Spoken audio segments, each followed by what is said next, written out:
May we pray. Our most kind and gracious Heavenly Father, we come to you this evening thanking you for the beautiful day that we have had.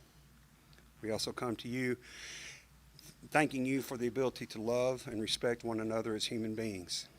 We thank you for the knowledge that you have granted us, and we humbly beseech you to grant us the wisdom to use that knowledge for the betterment of the people in our beautiful county. We ask that you look after those both at home and abroad who serve and protect our country and our freedom, and we pray every day for them to make it home safely. We ask all these things in Christ's name we pray. Amen. Amen. I pledge allegiance to the flag of the United States of America and to the republic for which it stands, one nation, under God, indivisible, with liberty and justice for all. If you would please be seated. Take your caps off and please check your cell phones and make sure that they're on silent, please. Good evening, ladies and gentlemen. Nice to see a full house. Always like to see it. A lot of people involved. We've got a lot to get over tonight. We ask that you be respectful of one another so everyone can hear what's going on, and everyone that's signed up will get a chance to speak. Going from there, commissioners, please sign in.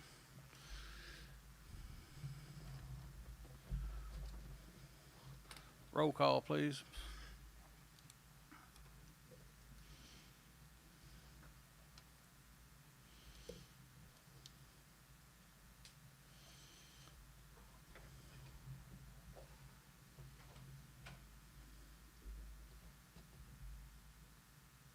You have 13 present, 1 absent. Thank you. We have a quorum. In your packet, you will find a copy of the previous minutes from the last administrative committee meeting. I'll give you a moment to look those over. Entertain a motion. Have a motion, Justin Curtis, second, Eddie Rochelle. Commissioners, please cast your vote.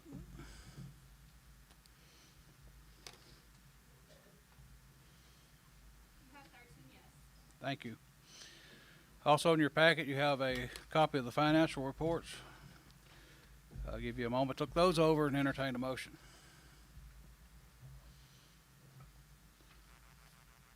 Have a motion, Jerry Hooper, second, Kathy McClanahan. Commissioners, please cast your vote. You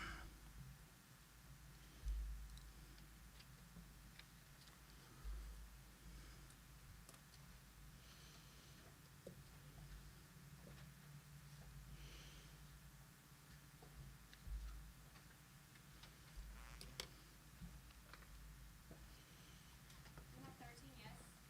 Thank you. Moving on, County Executive Report, Mr. Pogriba. Thank you, Mr. Chairman. Y'all, we have a full evening this evening, and just to let everybody know, and welcome, by the way, everyone that has taken time out to be here. The first part of the meeting will be going through the standard admin meeting that we typically do, and that's basically a workshop that looks at the items that will be coming up for the meeting of the full commission next week. We will then, after the admin meeting, we'll transition into a budget workshop, and that's exactly what it is. It's a budget workshop where the commissioners will be discussing the budget. The school will present their budget for the first time to the commissioners. So you're welcome to stay for that. Just be mindful and respectful for what's going on up here. You know, and I'm going to keep this brief, but one of the things that I couldn't help but think about, and it's 1 Corinthians chapter 12, where Paul's actually talking to the people about, it's actually about the church, but it talks about that although there's many parts to one body, it takes every part of that body to make it work. And it reminds us of what we have going on here as a county. We have many parts to this county.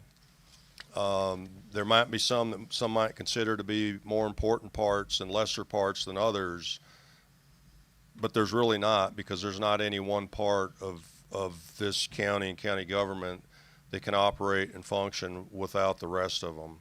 So it takes that cohesive nature of working together for all this to work. And I'd just say I appreciate we have some difficult times ahead of us. I know that people are going through difficult times, and this latest tax assessment that went out is I know that you all fielded the calls just like we have in our office, and I know that Leanne has, and a lot of it is honestly getting a better understanding of what is going on and how that works. And we have Leanne that's here to discuss that this evening.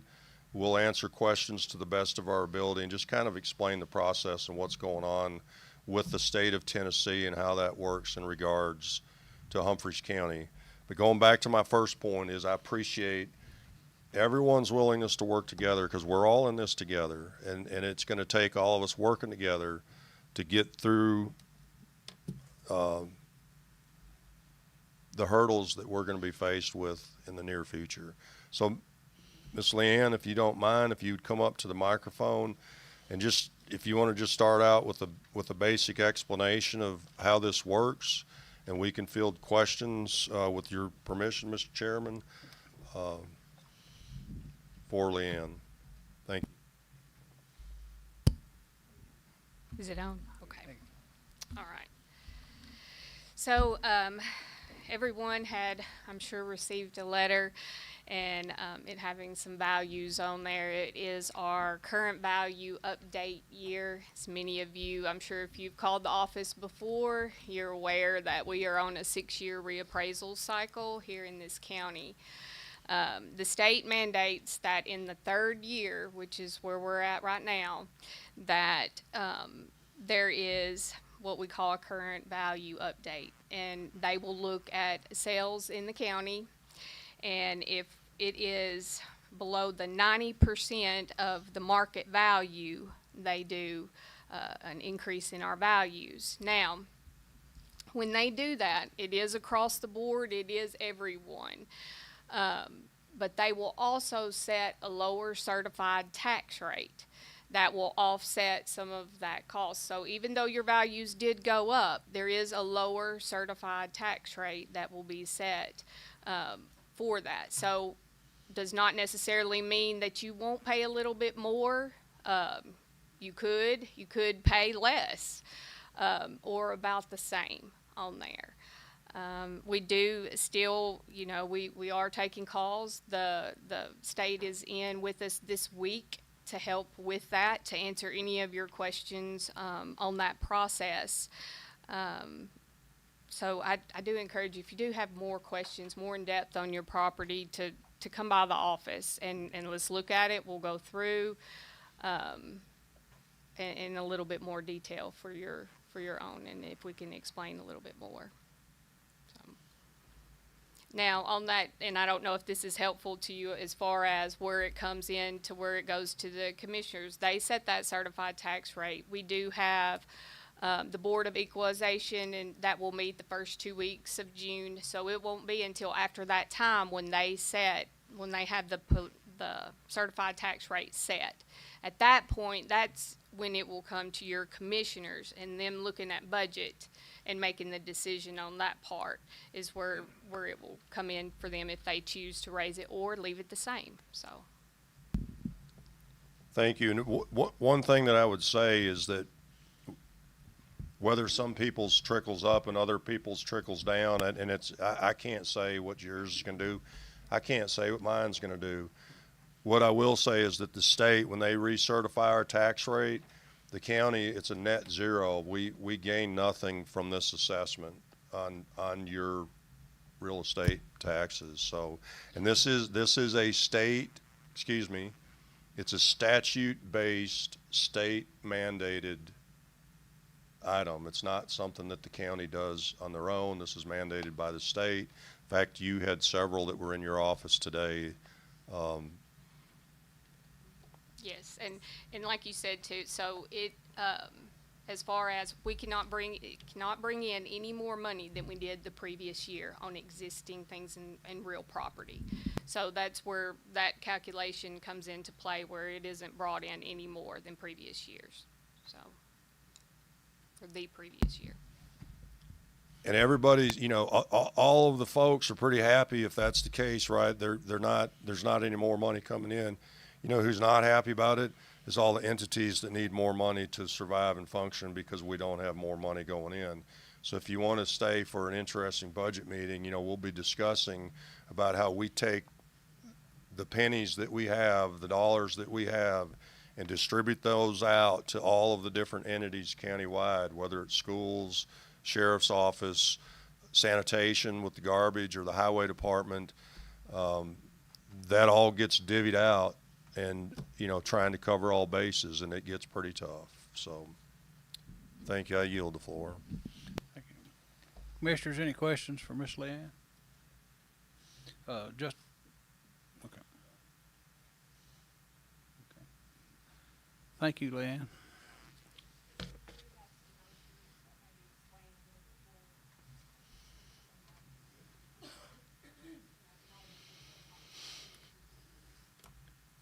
Mr. Pogreba, do you have anything further as far as your report? Well, the other thing I would like to add is I ask everybody to please keep Kristen and Josh Johnson in their prayers with the loss of their son last week. She works in the trustee's office, and it's a very difficult thing to lose a young son. So please keep their family in your prayers. That's it, sir. Thank you. Moving on, item 7 on the agenda, surplus property proceeds. The highway department surplus 3 items. 2 model 2000 Mack dump trucks and 1 Chevrolet crew cab truck. They were sold at Bill Collier Realty and Auction. Final amount $40,450. And make this part of the records where they are putting that money back into the fund balance, and just make it a part of the minutes of this meeting. Any questions, comments? Thank you. Citizens petitions and grievances. First, we have James Carter.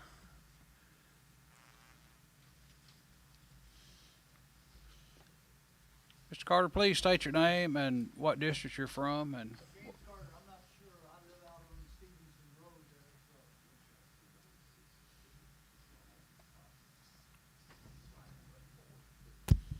there. Okay, my name is James Carter.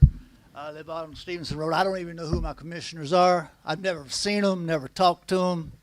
I'd like to get that rectified before voting this year, if that's possible, please. Could somebody, you're one, who's the other one? You're on the south side? Never seen you before, man. I don't know who you are. Yeah, that's what we're asking. North side of the road's one district, south side's different. Oh, it is? Oh, see, don't even know these things and stuff and everything. How come nobody ever comes out and talks to anybody? Huh? I don't even know where you stand on anything. All right, I live on the right-hand side going down from off 13. Okay, so what I'd like to know is this, guess what? This morning I woke up and went out to the mailbox and the money out of my back pocket just flew away. You know what I mean? I didn't have anything I could even say about it. I feel like I got robbed. I don't care if it's the state taking it, the county taking it, or whoever's taking it. What I listened to this young lady, Leanne, just say and stuff and everything, she told part of the truth. She didn't tell you the rest of the truth. She says that as far as their end of it is concerned, you folks still have input. You guys can do special assessments, can you not? Like you did for jails, like you did for schools, all that kind of stuff. When you came up the last time, there was all these, we need money for this, we need money for that, we need money for this, we need money for that. Is that going to be done this time? Is there going to be any special assessments? It's like you're living in a condo or a townhouse or whatever. You have your regular, then all of a sudden anything can almost be a special assessment. You can say, oh, we need money for this, we need money for that. So from what I understand when I talked to them today, the information they gave me was that you folks can still make a difference and even make this go up. Is that true? No, yes, no? I'll be happy to answer that. Please do. The legislative body, the 14 commissioners here, Right. are the only people that can assess taxes. So That's- yes, they can assess more taxes if they deem it's needed. Wasn't that They what can was set the done tax last rate. time? The last time that taxes were raised. Yeah, for the Yes, sir. property and everything, that was what was done right then, wasn't it? So how do we know that it wouldn't be done again? Well, you can just about bet at some point in time, and I'll yield. Go ahead, Mr. Malone. I have a question. Are you referring to the appraisal of your property, the assessment of your property value, or the tax that's on it? All I know is I paid $50 more in tax than I did before, and it was because of what was done in here, What was done in here, the last time we raised taxes was 3 years ago. okay? We haven't raised taxes since then. See, that's what that's what I'd like to get explained to me, because I'm trying to learn here also. You say you're not raising taxes, but when you increase the property value, you actually are in an indirect way. Actually, we're not. Actually, you are. Actually, if you'll go through that, when your appraisals go up, we actually lower the value of your tax dollar. Okay, sir, when I went to school, they told us about numbers. And the numbers they told us was 1, 10s, hundreds, thousands, all that kind of stuff like that. They gave me this in the tax office today. If you look at those other numbers are there, to bring it down, that's not even 0.5%. That's not even 1%. It's no way it can equal out to lowering property taxes. If I go in there and I paid $50 extra last year and I go in and pay $100 this year, that's a tax increase. No matter how you want to do it, no matter how you want to say it, it is. Because I'm paying more money out of my pocket, am I not? What I'm saying is the 14 people sitting up here cannot appraise the value of your property. I understand that. Okay, we can only set the overall tax rate. But you can. And then that tax rate is applied and it's spread out through all the different property values. So if your property is a larger percentage of the value of the overall property in the county, your tax goes up. If it's a lower percentage, it goes down. Mine went up $14,000. I got 2 acres on a trailer. Your tax went up $14,000 or your appraisal? $14,000. No. No, it didn't. That's the value of it went up. That's The what value did. Yeah, the But value your tax rate's gonna go down. How is it going to go down if I'm paying more money? Can I Uh, take a second here Mr. to explain this? I Yes, mean, I sir. appreciate Leanne's, but I think we could have done this a little clearer. And Yeah, I'd actually- like to have a little clarification on it, please, because it's very confusing. I actually had mine done today, and I don't remember what my tax bill is, but I pay $1.84 on the assessed property value. $1.84, And- $1.89. Wait, which one was it? $1.87. 84, where's, Yeah, yeah, about 184. Yes, sir. Yes, one, sir. yeah, should be like $1.84. So with my new appraisal, my property went up 41.8%, but my tax rate, the new tax rate that they throwed out was $1.48. The overall tax That's what rate this is. coming down to $1.48. So you will pay, and if 40 you paid cents less. $50 more last year than you did the year before, Yeah. I would be talking to somebody in there, 'cause you should have paid the same taxes for 3 the years in last a row. 3 years. Didn't happen. And that's, Didn't everybody happen. here should be paid the That's the same reason taxes I'm for the trying to last 3 years. understand the way this system is trying to work, and I can't understand it. Yes, sir.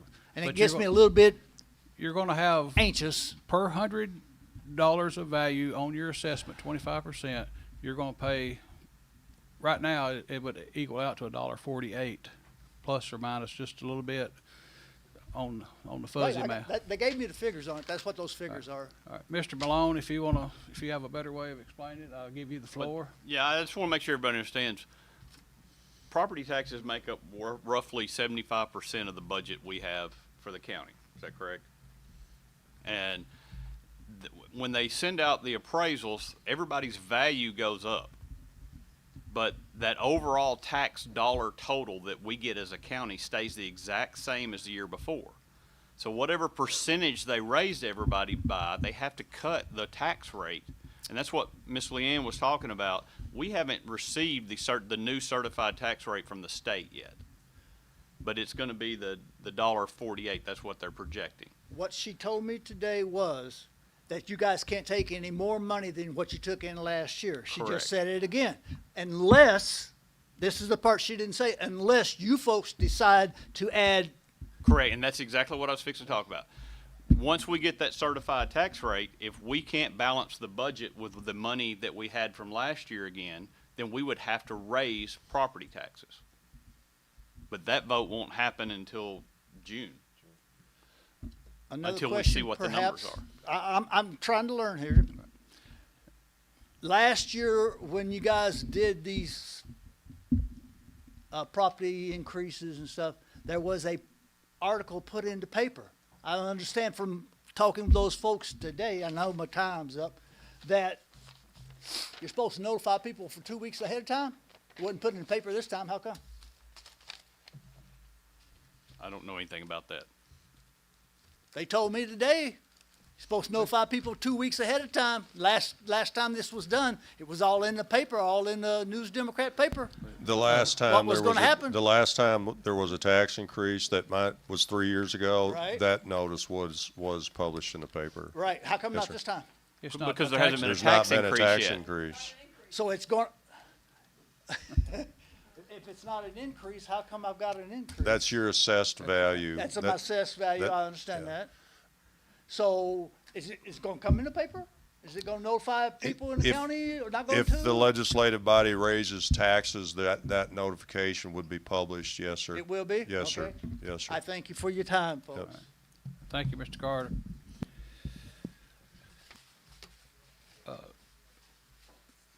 Next, we have George Ide, District 1, stop sign request. Forgive me if I'm wrong. I live up on Lakewood Ranches, and forgive me for taking it. I didn't print enough of these. I thought there would be enough. Could you pass those along and take a glance at them, please? Let me see if I can see what I'm doing here. This is short and sweet, and I know the city of Waverly, excuse me, I'm sorry, Lakewood Ranches to the county board, greetings, and thank you for having it, the members of the community.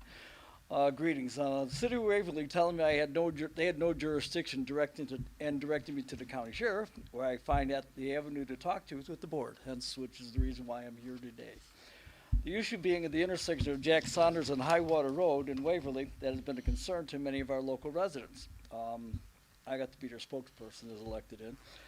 The popularity and the increasing busier traffic has had several accidents and many near misses.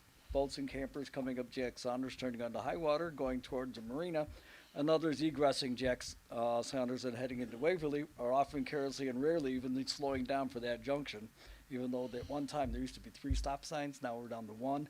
Somebody has actually, believe it or not, I personally witnessed several very near misses, and one actually where a pontoon boat ran off the road, and another one where a car ended up in the ditch. One sign on Highwater has been run over, stolen, moved over, even moved, relocated further up the road because they keep running it over and stealing it and doing something. Just right now, for the last year, nobody's vandalized that, so good news on that one. The sign heading south has also been vandalized and taken down, and one resident actually claiming that it's illegal or unauthorized.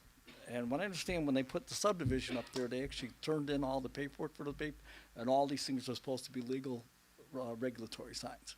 Whether or not that's, I can't say because I'm new to the board up there. Many of our residents and neighbors feel that the potential for serious injury can be avoided if there were stop sign posted at all 3 points of that junction, or really something reasonably there about warning of the dangers of the intersection. That was quick and easy, I hope. I thank you for I ask for your consideration, please, respectfully. I'm George Ide, Lakewood Ranches and Safety Committee thereof. So please, and thank you very much for that text briefing on that. I kind of understand a bit of the series on that, but thank you for clarification on it for all those. Questions or comments, please, you're more than welcome. Good. Thank you. Thank you. Ms. Turner, you have a, Okay, so we've been addressed at the Highway Department with this situation before. At this time, there is supposed to be only one stop sign there at that intersection. Okay, when you come off of Clyden and you go Clyden down to Masons, okay, follow me? You go up Jack Saunders, you go up that hill, you go to the top of the hill to Highwater, okay? At that point, That's where the road does this. Understand? When it goes this way, that is Jack Saunders. Okay? It's continuous. There is no stopping. It's continuous. Okay? If you turn to go down towards Turkey Creek, or the marina rather, that is where the stop sign is. Okay? It's not on, if you're coming from the lake, from the marina, and you're coming up to Jack Saunders, coming back up to that intersection. The stop sign is on the left. Okay? Because if we had it on the right, it was obstructing view, and people was running it down. So it's on the left, okay? And I think there might be a stop bar, or I'm not 100% on that, but anyhow, that's the only one place that you stop. The people coming from the marina, coming up to Jack Saunders. Okay, that is where you stop. Coming off of Clyden, up Jack Saunders, and turning down, going to like Bull Hollow, that is a continuous, there's no stopping. Thank you. Mr. Hooper. One comment, Ms. Turner, is there a possibility of putting that stop sign across Jack Saunders in front of High Water Road? That way, it would be right in front of their face. It's right. I can't remember how that does it tee in. It can't, well, okay. I guess what I'm asking is if we could So put it you on do the this other number. side You do facing. this number right here. Oh, okay. Sorry. That's all. Okay, so you do this number right here, basically. Right. Okay? This is And the Jack Saunders. And Yeah. this is Jack Saunders. Okay. This is High Water. Right. And the sign is right there. Right, but I on the mean, left. if you put your hands back like that. So if you put the stop sign right here across from High Water Road on this side of Well- Jack Saunders, would it be easier viewed? Yes and no, then you're gonna think that Jack Saunders is gonna stop. You could potentially, Okay. I can see That's what it. you're Thank you. saying, Okay. but I'm, But y'all are aware of it, yes, and y'all gonna take yes, care but of it. it is only supposed to be one stop sign. Yes, there was three at one time. I think maybe someone personally bought one and put it up. Okay, thank you. Next, we have Raven Roulette, Second District. Hello. I am running for a commission seat in the second district, and I do have grievances. I want to live within our means, local government. I know it's really hard to do, especially when you vote in things we probably really don't need. And we have to be like every other city in the country or, Tennessee. Why can't we do things differently? We can make rules, we can discard rules, we can make new rules. We don't have to live the same way everybody else lives. People in Humphreys County want to live here because of the environment, because we like the district the way it is. We don't want to be like Franklin. If you want to live in Franklin, bye-bye, okay? I like to live rural. I like to fish, I like to hunt. If we have a lot of development come in here, just willy-nilly, then we're going to lose our freedom. And we're going to lose our hunting and our fishing. We're going to have people coming in here telling us what to do, people coming in here running for our local government from up north or somewhere where they have a lot of rules, and they're used to living under a lot of rules. I'm from wild Florida. I grew up wild, running barefoot, okay? With the snakes and the gators, I swam with the sharks and the alligators, okay? Not saying y'all have to do that. But I live, rural, and I raise some cows. I raise my own food. I like living the way I do. I don't want high property taxes. I didn't move here to be foo-foo. Like a lot of people, they want everything perfect around their house. I like the wildlife to kind of nest and live. I'm not afraid of snakes or frogs or anything like that. The people that are afraid of snakes and frogs can go live in Franklin, I guess. But anyway, my whole thing is the reason I'm coming here tonight is because we don't need a grow government.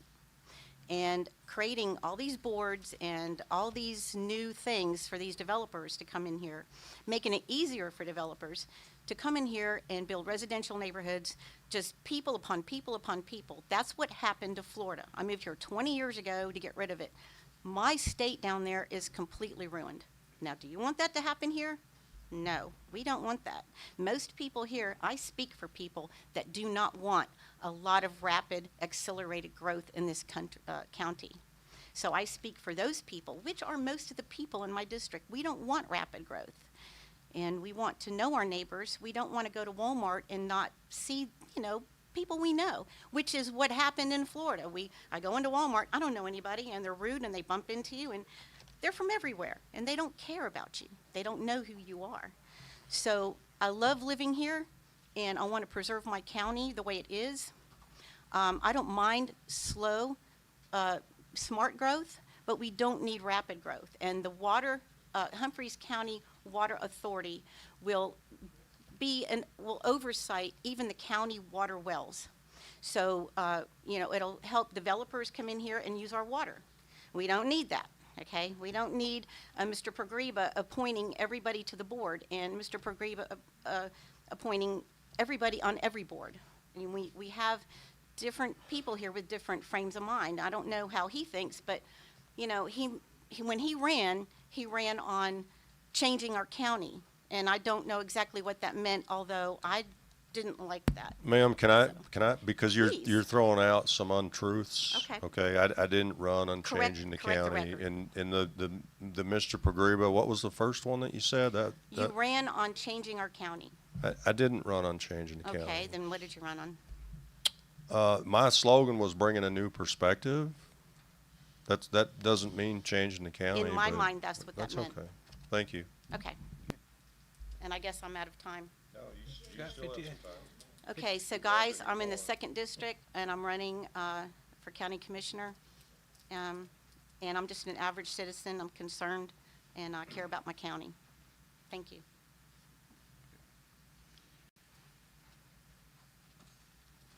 Next, we have Bob Kilburn, District 4.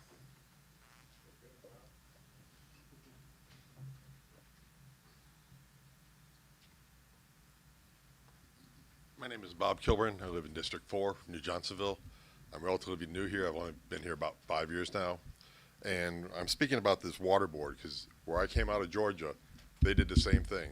And I haven't talked to this lady, but that's what happened down there. All of a sudden, we could, if you had a well, you could keep it. If you bought property, you could put a well in. Oh, wait a minute.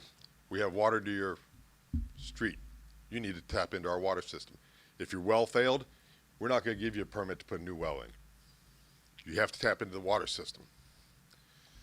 It was just opened up the door for, this expansion, neighborhoods coming up, destroyed farms, destroyed rural life. And bottom line, I'm against it. I moved here. I moved into New Johnsonville. I researched what I was getting when I moved in there. I knew about the city of New Johnsonville. I knew about the water. I knew lifestyle trash, trash pickup, et cetera, et cetera. That's what I bought into. That's what I wanted. Down where I was there, the other thing they started was all of a sudden they had the waters out, going out all over the place. Well, next thing it was, hey, we're going to give you trash pickup. We're going to kill off the convenience centers. You have to buy into the trash pickup. That's an extra $15 a month. Didn't matter where you lived. That was it. No ifs, ands, or buts. And it's one of the reasons I left Middle Georgia. I was there for 27 years, military, civil service.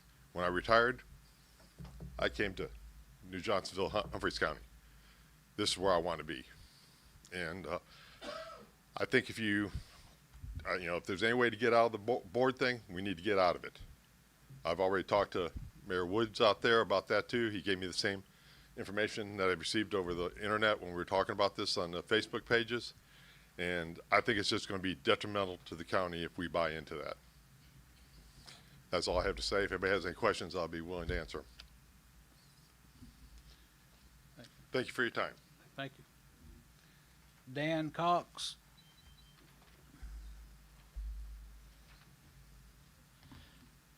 My name's Dan Cox. I'm in the 1st District out on Halls Creek. And I wanted to speak about the Water Authority. I don't know how it has been presented from the county's level, but everything that I've read that was presented at the legislative level, they're presenting this as if it was something that would have prevented or mitigated what happened in 2021 with the flood. And there's nothing in this Water Authority that would have done anything to have mitigated all of that, because the Water Authority has to do with wastewater and drinking water. It doesn't have anything to do with stormwater, and that's what 2021 was all about. And like the other people have said before me, what I have known is that boards like this end up becoming a de facto approval board for large developments.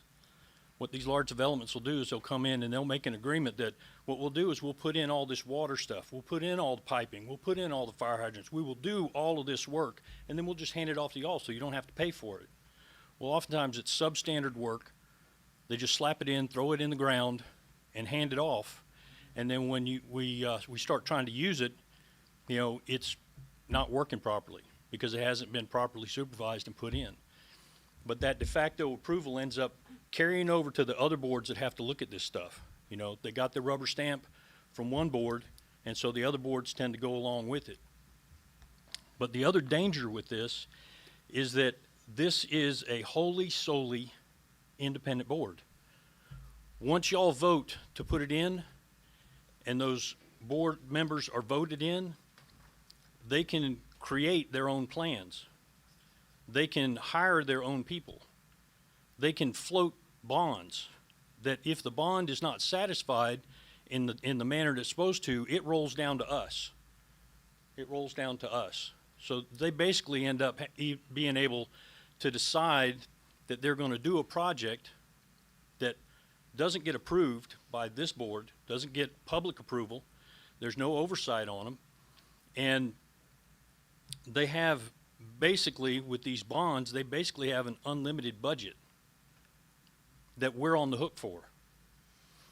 And the thing about it is, too, that as soon as this board, as soon as the county council votes yes to allow that water authority, then all that ends up having to happen is the approval of 5 members. And there's no public vote on those 5 members. Matter of fact, we don't even get a review on that.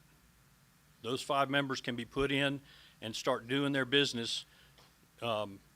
If y'all want, they could be put in tomorrow morning and start their business tomorrow afternoon. And we wouldn't have any say about it. And the thing is that with these kind of governmental organizations,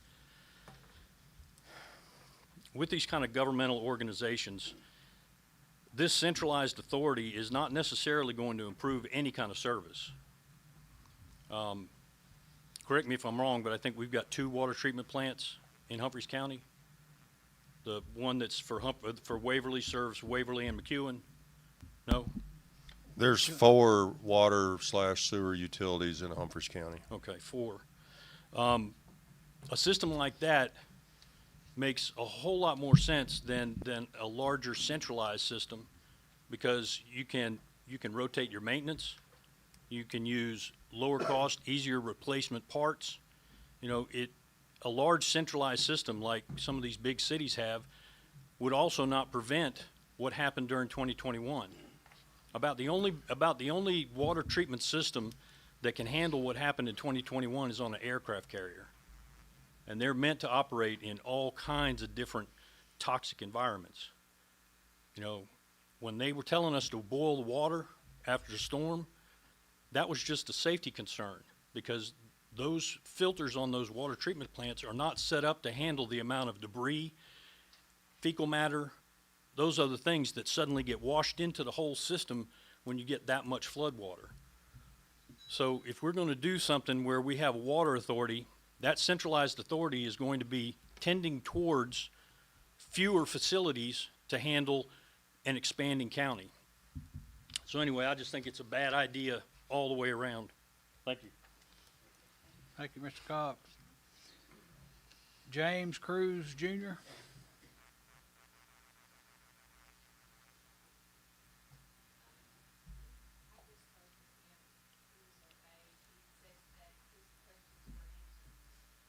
Okay, thank you. Mike Byron, signage, District 5.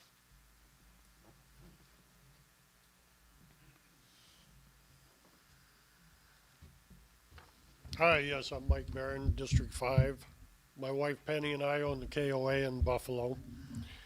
And the signage we're asking about is to put a unmuffled engine brake prohibited sign out on I-40.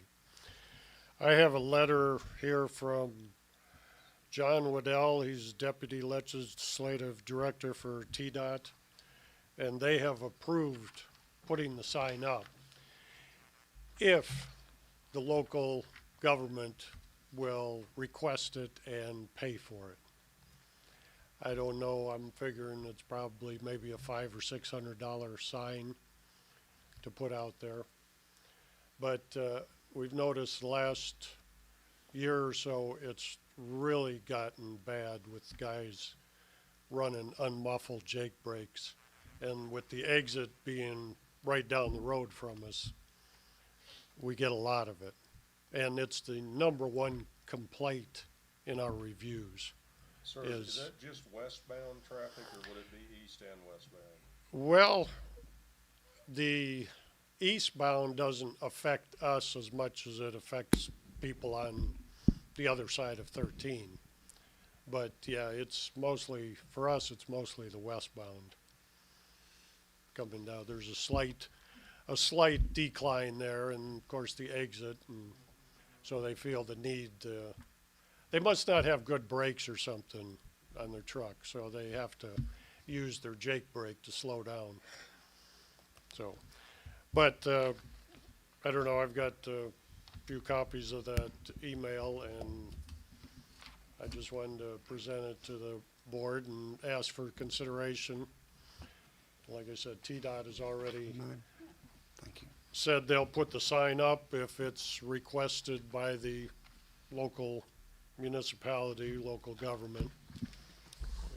I'll say that I don't mind doing a little research and digging into this and bringing it back for presentation for y'all's consideration if you so wish. Be happy to.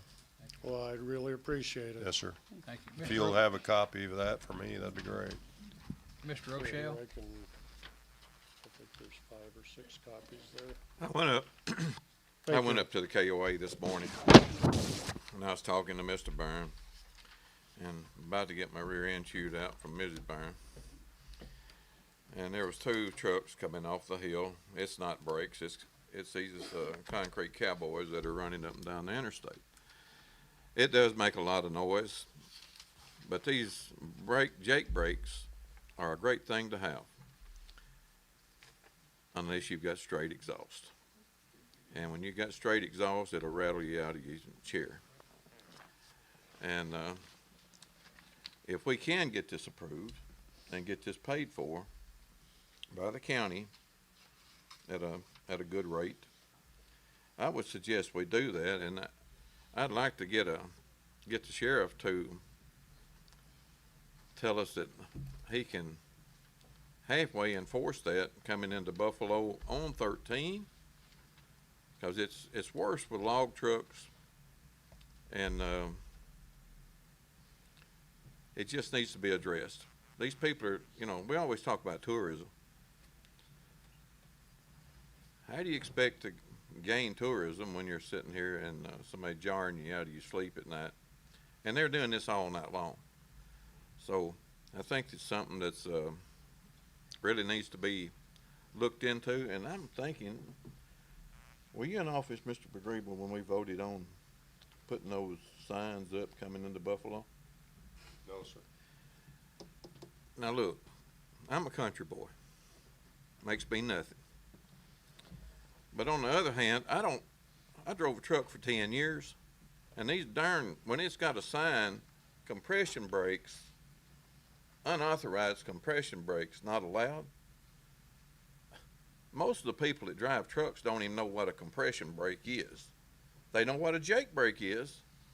So we need to get this taken care of as soon as we can, and make it happen. And Sheriff, would you make an obligation that you would kind of patrol that? Will you enforce it?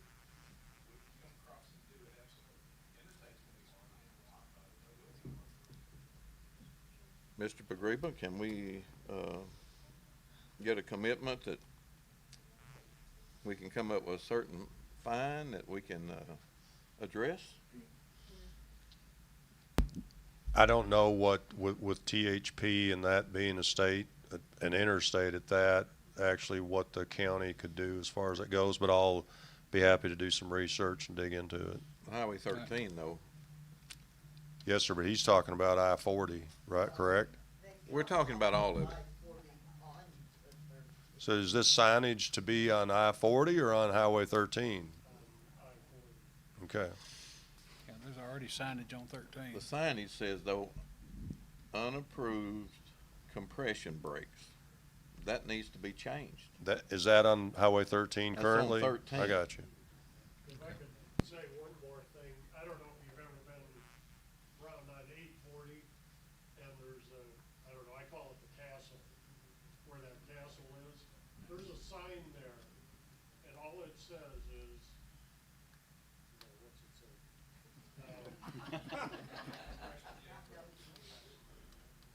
Yes.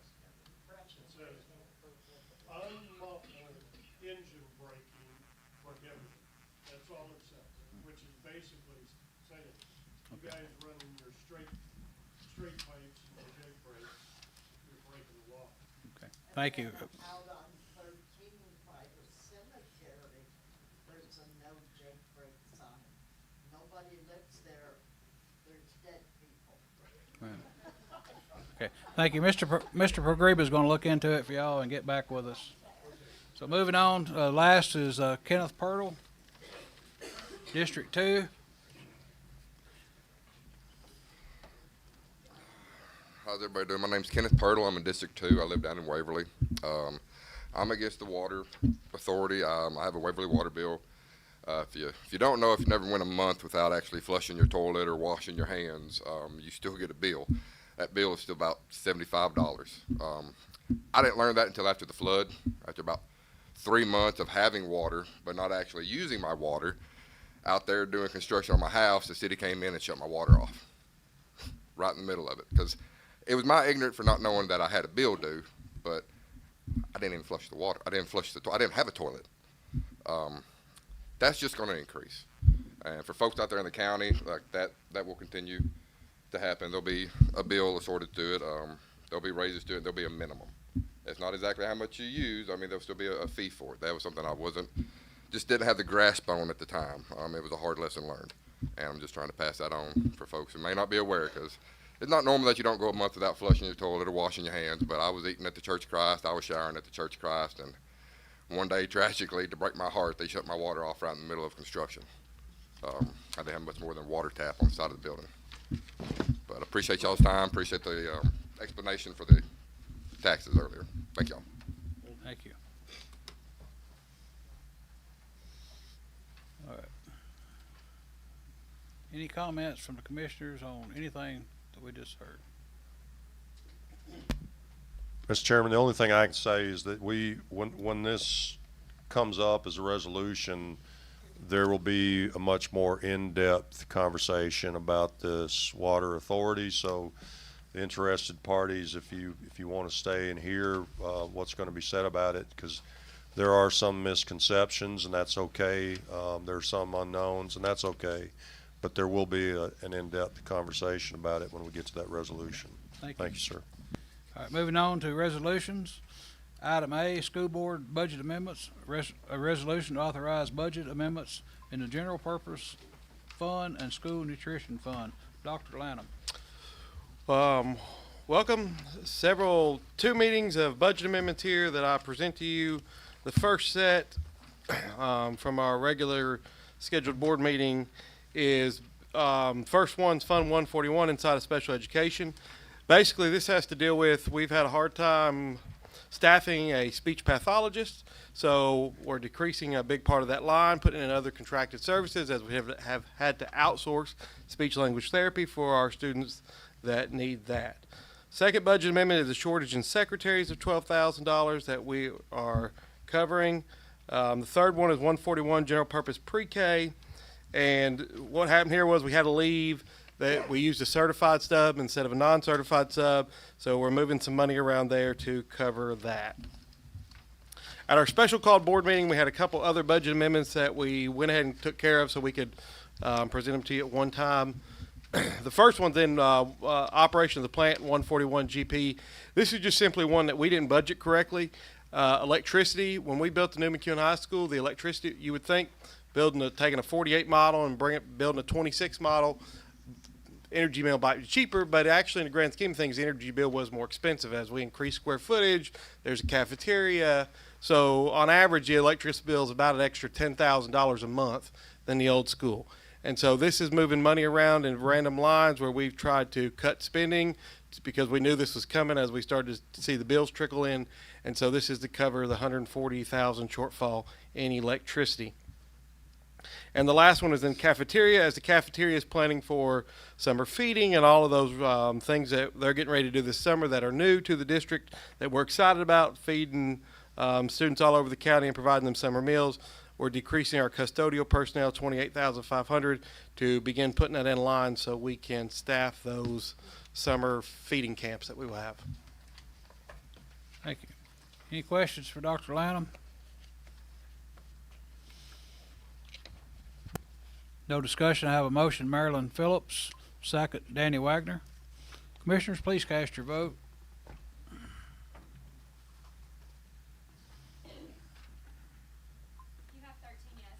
Thank you. Move the full commission.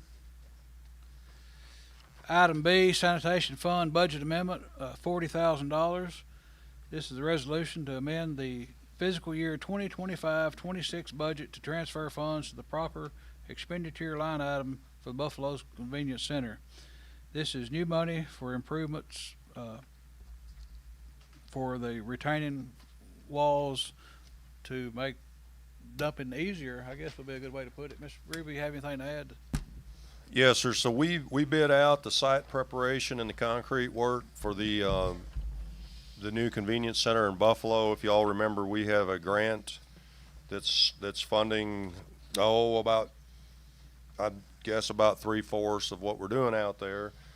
And we actually had great participation. We had 9 contractors that submitted bids on this, but part of what we've come up with that was probably not anticipated back when we submitted this for the grant funding originally, we have an issue at our convenience centers with people having to pull or throw their debris over a dumpster that's 6 or 7 foot tall, depending on what type dumpster we have.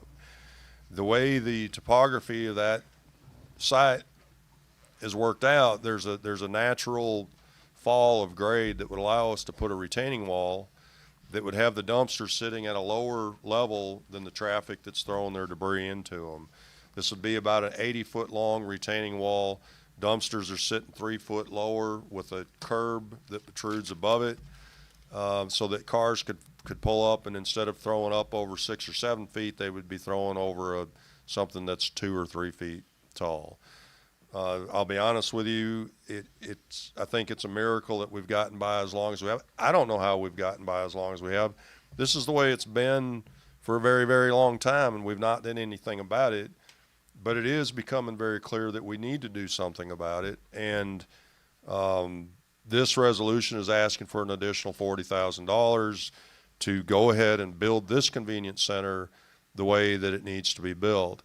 If this works well, we have 2 other locations. One would be McEwen and one would be North 13, that we could do the very same thing, and actually the topography works out quite well at those 2 locations. So it's not something that you want to do, it's just something that you need to do. And I'd like to put that in the budget and proceed forward with getting that work done when we're doing all of the rest of the work at the convenience center. Thank you, Mr. Chairman. Thank you. Any other questions, comments? Entertain a motion. Have a motion, Terry Coleman, second, Eddie Rochelle. Commissioners, please cast your vote.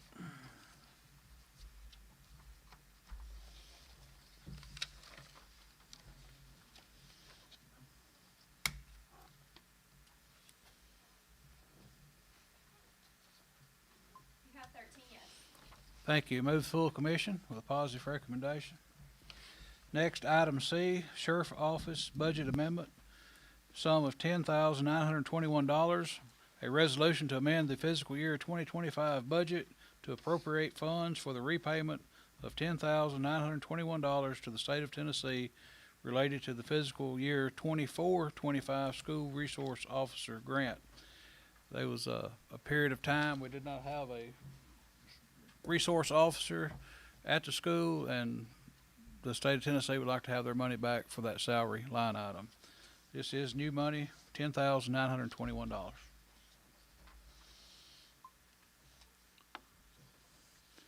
Any discussion, comments? I have a motion, Van Malone, second, Kathy McClanahan. Commissioners, please cast your vote.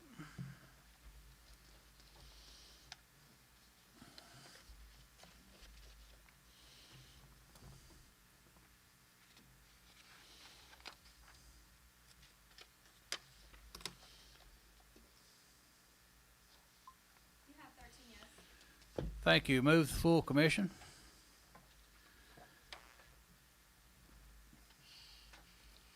Next, we have item D, Sheriff's Office Budget Amendment for $10,000. A resolution to amend the fiscal year 25-26 budget to accept a donation for the OxyChem and transfer to expenditure line items. This resolution will be used for training and equipment for the Sheriff's Department, and go into account 39,000 entitled unassigned, and allotted to account 54-150 entitled drug enforcement, and line item 716 entitled law enforcement equipment. Any discussion, comments? I have a motion, Jerry Hooper, second, Terry Coleman.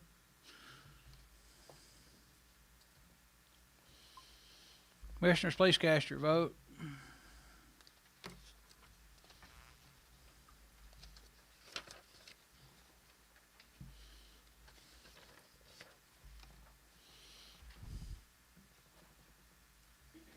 You have 13 yes. Thank you. Move the full commission.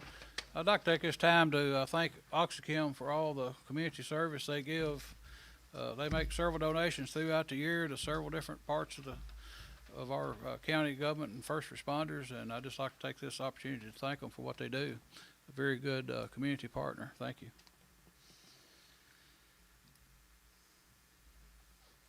Next, we have line item E, Fire Department Budget Amendment for $3,000, a resolution to amend the fiscal year 25-26 budget to transfer funds from the County Fire Department General Fund to expenditure line item for the purchase of Tango Tango radio integration. Mr. Stewart, you're already there. Thank you. I know you're going to ask questions about it. All right, so I know you asked me whenever you came in about the Tango Tango ordeal. Why can't we use Zello? Zello's free. So what Zello doesn't offer, Zello's just like talking on the old Nextel radios, right? It's just a two-way radio, and that's what you're going to get. It's not monitored by dispatch. There's nothing that dispatch has any control over with that, okay? Second reason why I want to swap to Tango Tango is, and Sheriff can probably brief on this as well as Rob, there's plenty of places in this county that my radio does not have service, nor do all of my guys, okay? But I got enough service to sit there and sit on TikTok or do Facebook or make a phone call, all right? I don't want to put my life or my guys' lives in danger just because I ain't got any radio service, okay? The Tango Tango is monitored by dispatch. It goes directly through dispatch, so it's just like I'm talking on my radio, except I have my phone. So that's the second reason. Third reason why I like to have the Tango Tango is because whenever 2021 happened, we had a lot of entities come down and help us, and although we were grateful for all of that, what we didn't have was enough radios to pass out to every entity, because not every entity around us outside of District 7 is part of our radio system, right? So we have no communication with them. We had several entities. I myself was with Sparta Fire Department all the way out in Buffalo. Reason why I went with them, and I had to split up several of my guys because we had no radio comms with them. All the other entities, 50, 60 entities, had our own radios.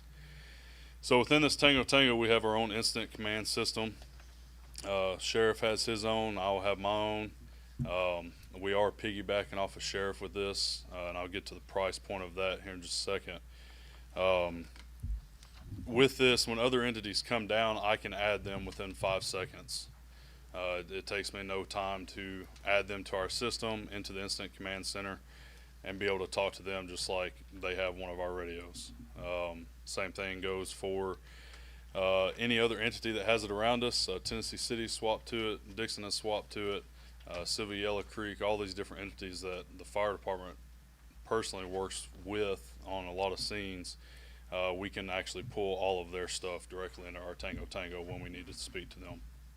So the price put on that of the 3,000, 1,500 of that 3,000 is for the previous months that we've been using Tango Tango outside of the free demo. It was only a 1-month demo, and Max Ballard, which is our sales rep, has been gracious enough to allow us to keep using it until we could get it approved. The other 1,500 is on a yearly basis. We did not want to sign a 3-year contract with them. So we can drop our additional channel anytime. I can't speak for the sheriffs. I think they have a 3-year agreement on theirs. But the 1,500 is just for an additional channel with the fire department. So that's what we will be paying yearly. You will be paying 1,500 after the initial 3,000. Yes, sir. No, 3,000 covers the previous, and then also covers the next year that we have service with them. And then once it's time for renewal, then we'll pay 1,500. Got you. Thank you. Yep. Any other questions? Oh, Jerry Hooper. Thank you, Mr. Chairman. Mr. Stewart, is there any price point difference between a 3-year contract as opposed to yearly? Oh yeah, it's much more expensive.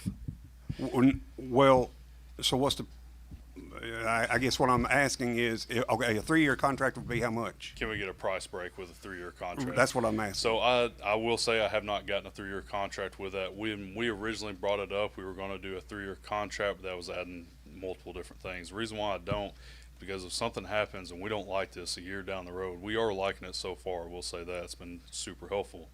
But if we make it a year, year and a half down the road and they don't perform the way that they have told us and the way that they've promised us, and, you know, I've had multiple conversations with Max as well, and we want to get rid of it, well, now we can't because we're locked into a 3-year contract. I don't want to be locked into that. That's reasonable, and I appreciate you looking at it Yes, from that viewpoint.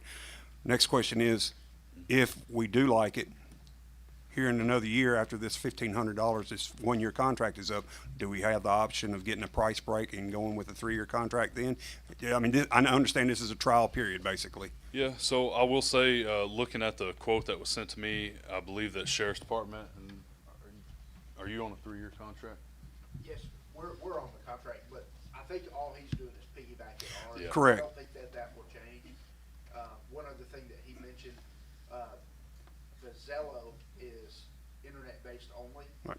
This has a cellular device built in, so if the internet goes down, it's still going to work. It works off both systems, so it has a cellular backup and the internet, either one, and so it's more robust.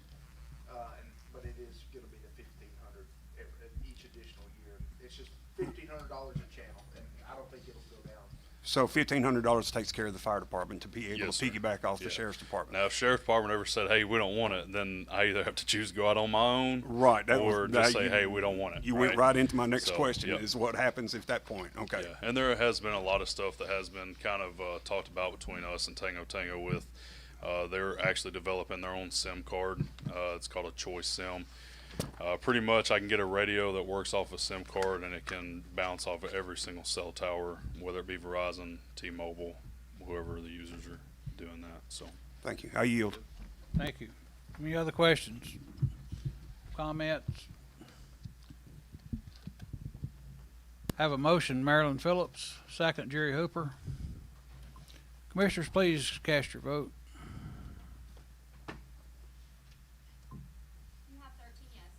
Thank you.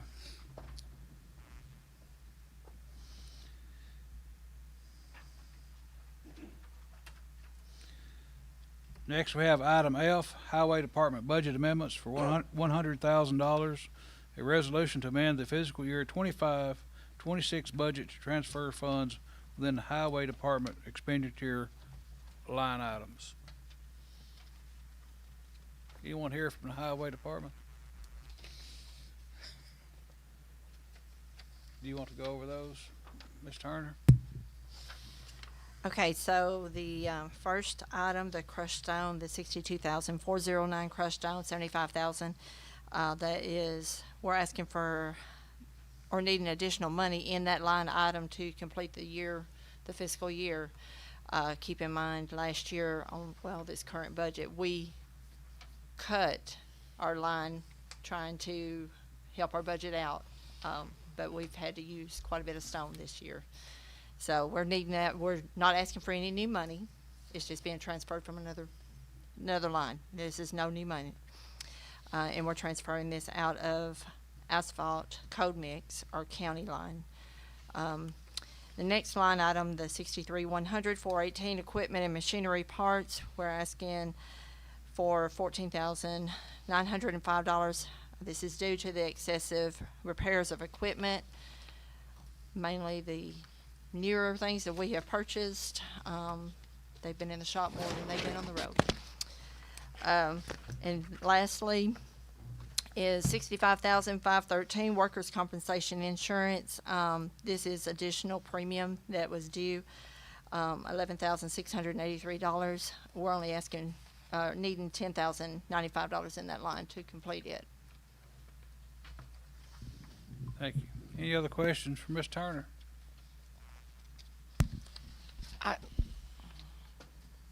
Ms. McClanahan?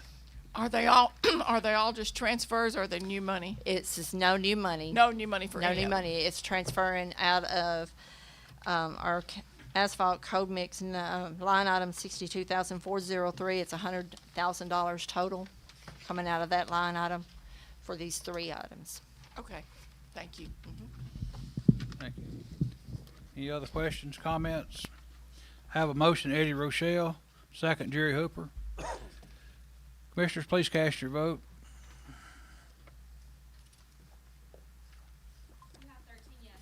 Thank you. Move the full commission.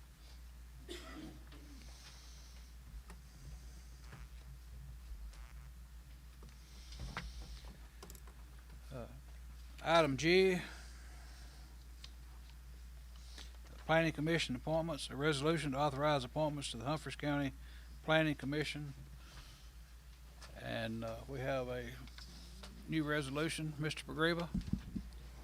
Thank you, Mr. Chairman. This was late coming off the presses, but I'll explain it. The brief version is that, you know, our bylaws for the Planning Commission has been in place for many decades and have remained unchanged.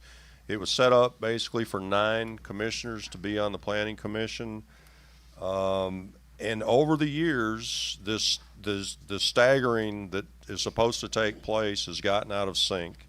So part of what we're doing is cleaning that up. The other part of it is that as commissioners on the planning board rotate out of their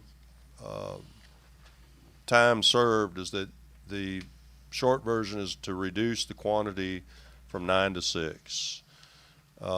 We have issues with occasionally of having a quorum when folks come in to have their plats looked at and work done. If we don't have a quorum, it kicks it down the road for a whole nother month, and it just kind of creates a bottleneck in getting business done. It's not necessary to have 9 members. We have guidelines for a planning commission. They're ensuring that we follow those guidelines, and they do an excellent job. Everybody on this commission does an excellent job, and we're going to ask them to continue to do an excellent job. We just feel like that we can better tend business with our customers, if you will, and work more efficiently with fewer members. And Mr. Rochelle is the chairman of that board, sir, and if you'd like to add anything to that, I would welcome your comments. And if you have any questions about the actual resolution itself, be happy to discuss that with you. Thank you, Mr. Chairman. Thank you. Mr. Rochelle? Mr. Pagreba, I think this is probably a good thing. Like you said, we have been delinquent on some of our meetings, and what we're having to charge people now to do business, we should be able to take care of it as fast as we can. And I agree with what your suggestion is. Thank you, Mr. Rochelle. Mr. Jerry Hooper. Thank you, Mr. Chairman. I just have one point of information I would like to know about. Why the number 6? I guess in case there's any voting or anything that goes on in the planning commission. I'm not part of, so I don't know. But how come the number 6 instead of keeping it as an odd number? Well, I had initially thought that 5 would be a wonderful number, but with consulting with Mr. John Lee Williams, he felt like it was important to have a number of 6 to have a full representation across the board. For any business to take place, you'd need to have a quorum of at least 4 members. If you did it with 5, you could have 3 members making decisions. So I'll go along with that. Initially, I would have preferred 5, but 6 is fine. Thank you. Yes, sir. Thank you. Any other questions, comments? Entertain a motion and a second. Have a motion, Justin Curtis, second, Jerry Hooper. Commissioners, please cast your vote.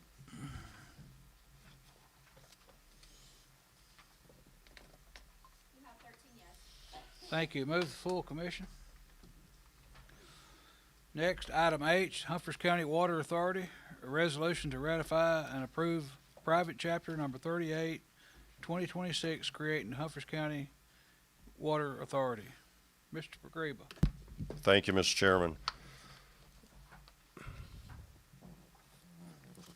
You know, I understand the concerns about this. I really do. I think the big concern is about government overreach. Folks are concerned that as government grows, there's going to be overreach, and they're going to come out and take your rights away and do all these things that you all have mentioned when you were up here speaking. But here's the deal, y'all. We've got infrastructure out there that's 30 and 40 years old, and some of it's older than that has all kinds of problems that needs to be fixed. And the way these water departments work, the money that they spend repairing their systems has to be depreciated out to their customer base. That's you paying for it. Gentleman was talking about receiving a minimum water bill of $75 when he wasn't even using any water. But the fact is, if they're not structurally balanced, the state's going to come in and take over your local water system. You have to make the numbers work. You know, revenues have to cover expenses. There's not enough money out there to fix these systems. We're on an unsustainable path. McEwen, Waverly, New Johnsonville, the county out at Buffalo. Y'all, we have a water line that runs from Waverly to Buffalo that serves that community out there. It's been in the ground for what, you tell me, 35 years? You know how we're replacing it? Every time there's a leak, they go out there and replace a 10 or 20-foot section. Well, that's a heck of a way to replace a water line, isn't it? That water line is broken under I-40. It's leaking under I-40. They cut the valve off, so Waverly's not serving Humphreys County south of I-40. Perry County is. This is not about expanding water infrastructure all over the county. This is about taking care of the water infrastructure that we have, the redundancy that we have, the inefficiency that we have, and the things that are just driving costs up. I'm telling you, it's unsustainable. We've been meeting on this and talking about it for 3 years. All of the city mayors are on board with it. The county should be on it. You're shaking your head, Mr. Wagner. Mr. Woods, I talked to him again today, and they were all in total agreement. We have minutes to the last meeting that they all voted in agreement on doing this water authority. And here's the deal with the water authority. Let's be clear about what this is and what it's not. You know, this is a vote to approve or disapprove a private act that we have a legal foundation in place to regionalize the water if the studies support and if the municipalities and the county agree it's the right path. Through a full analysis. We have grant funding. We have $250,000 of grant funding that's going to pay for this analysis. This is not something that's going to happen quick. This is years to put into place. And let's not put the cart in front of the horse. You know, there's been a lot of work with the Tennessee Association of Utility Districts, with the attorney Don Scholes directly on this approach, and this is exactly how the process is intended to work. The other reality is the Tennessee General Assembly meets once a year. The legislative process is not quick. If we don't have this framework in place now, then this conversation comes up again in future years to go back through this again. And this act didn't just slide through. We've had these conversations here. This went through a full legislative process. It went through the House Private Acts Committee. It went through the State and Local Government Committee, Calendar and Rules, and passed both chambers unanimously. 94-0 in the House, 33-0 in the Senate. It's signed by the governor and is now private chapter number 38. We passed this resolution in November to send it forward. That means that we've had 6 months to review it, to ask questions, to talk to constituents, and understand the importance for the future of our county. 6 months we've had since we passed to move this forward. It's not like we've not had time to talk to people and do the research and do the homework. What we're doing today is to make sure that the county has options. Approving this act does not commit us to regionalization. It gives us the ability to act if it makes sense. Again, another step that would come before this legislative body for review. Whether you like it or not, the water and the wastewater landscape in Tennessee is changing, and it's changing drastically. This isn't about going out and taking control of people's wells. This is about fixing infrastructure that we have in place, improving our efficiency. You know, there's not a downside right now of passing this because it doesn't cost any money. The taxpayers are not funding this. It's a tool that's set on a shelf. Everybody's for it. If we don't do it, we're on an unsustainable path. So what are you going to do? You talk to some people from McEwen and ask them about their water bills. We have issues. You say it's not stormwater related. Of course it's stormwater related. That infiltration, that stormwater infiltration gets into our sewer lines, and that's what the state's looking at. That's what we have the overflows with. This stuff all needs to be fixed. Y'all got a better way to fix it. I'm all ears, but we've been talking about it for 3 years. This is most likely the future going forward. Does it make sense to have, do you want 4 electric companies in the county? 4 gas companies? You think that's more efficient?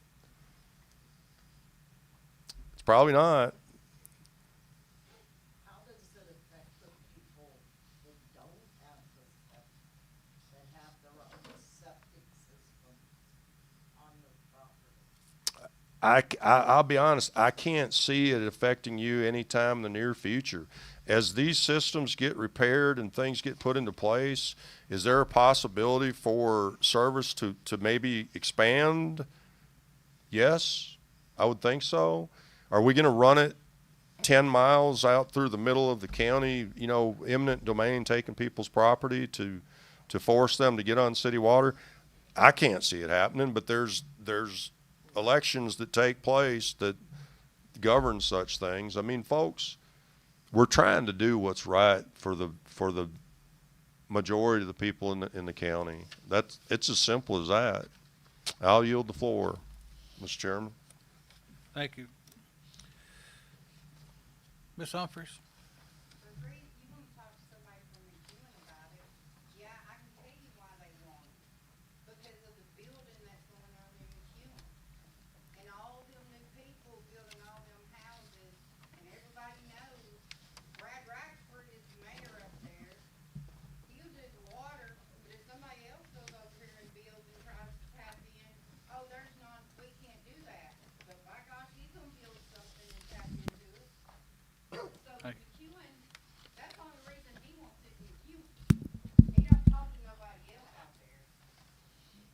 Thank you, ma'am. Ma'am, come up here where we can hear you, please. Her can turned over.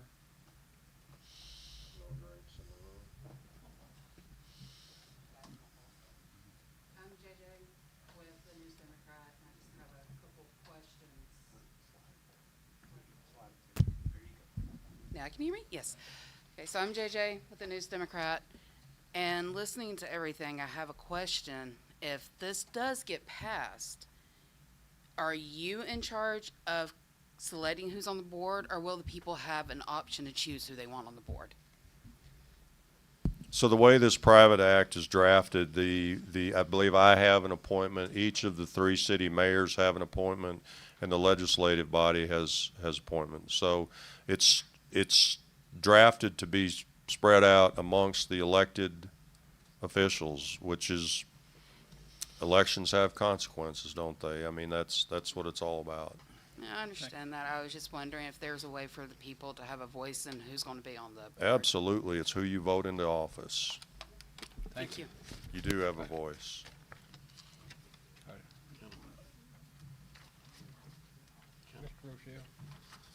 Mr. Rochelle?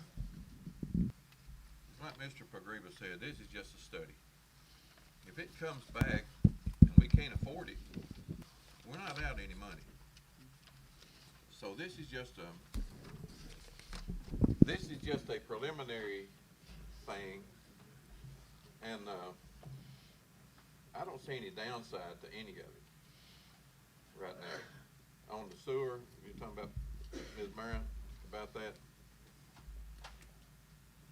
It'll be 15 years before you even think about that, because we've got so much infiltration out in Buffalo that all of that'll have to be taken care of first.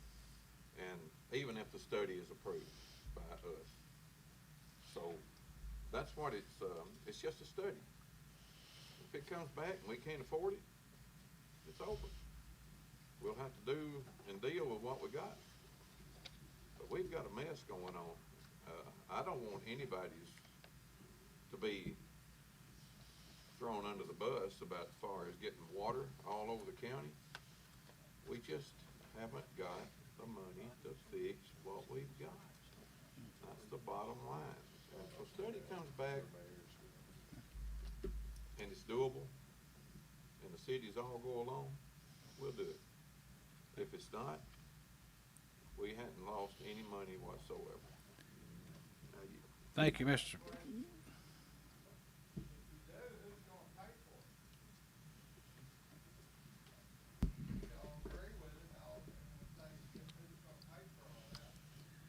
It all has to be, it's on the backs of the customers that are using the water and the sewer. And that's how it works currently. It's all funded solely by the customers that are using it. And y'all, there's not a forcible means. This only happens if it makes sense. The city of New Johnsonville or McEwen or Waverly, they have the right to enter into this or not enter into it. The only way they're going to do it is if it makes sense to do it. And that's based on what's good for you all. Thank you.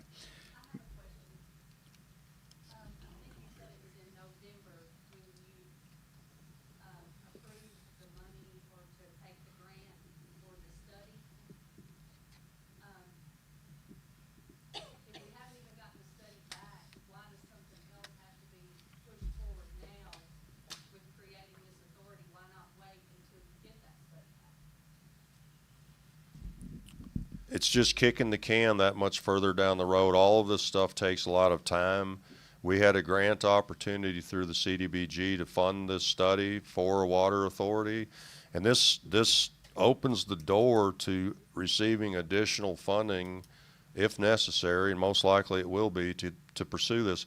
This is not something that's going to happen quick. I mean, you're talking years to get something like this in place. You got to start somewhere. And this is the best that we've come up with, with something to correct an unsustainable path. Because if not, you'll be paying more for water than your electric bill if we're not careful.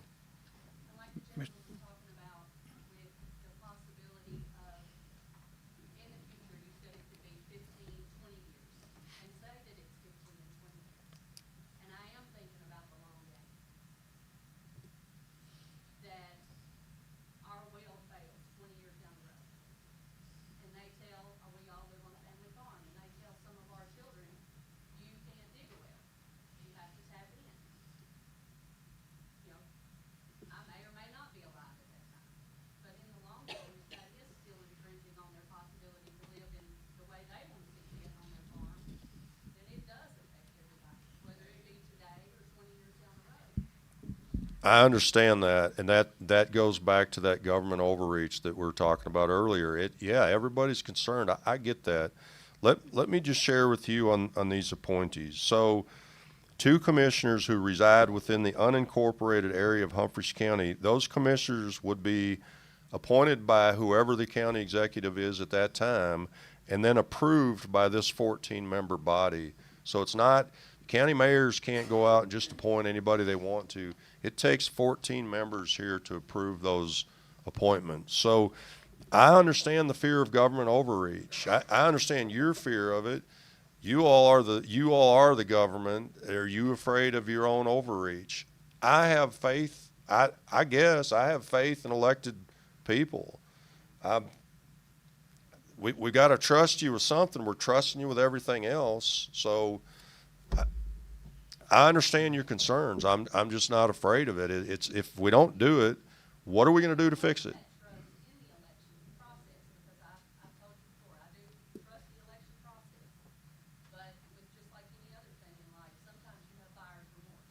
I understand. I get it. I do. Mr. Pagriba, I made a couple of notes while people were talking. If there was any bonds floated, this would be the body that would be doing the bonds, right? I mean, the board can't just go float a bond. No, sir. That's not the case, and that's the good part about it. You're not putting the taxpayers on the hook. They have bonds now. The water departments do their own bonds now that you don't approve. So the floating bonds would be customer base. It's just for my own edification too. That's correct, and it's not taxpayer, it's customer. And to keep someone from, do you get a permit to drill a well now? Well, the state permits well drilling, yeah. But he does the driller, right? Not. Yeah. Yeah. We went over the board appointments and the 2021 flood problems. Was it? So the issue is that with like the 21 flood, we had all kinds of problems, and this gives them better resources to correct those problems, make the repairs, have the professionals in line. You have to have certified folks on these water and sewer systems. We all have our own. There's a lot of redundancy that we could improve on. And by the way, we're not necessarily talking about laying off a bunch of people either. I mean, there are some people that are dual purpose that work public works and water and sewer with the cities.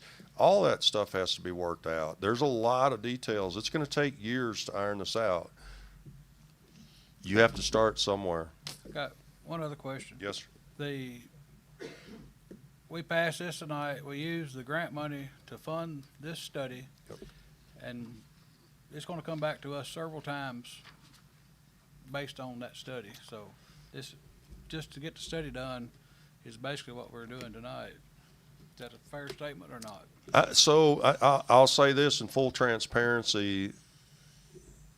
It's not just about getting the study done. It's actually ratifying this authority.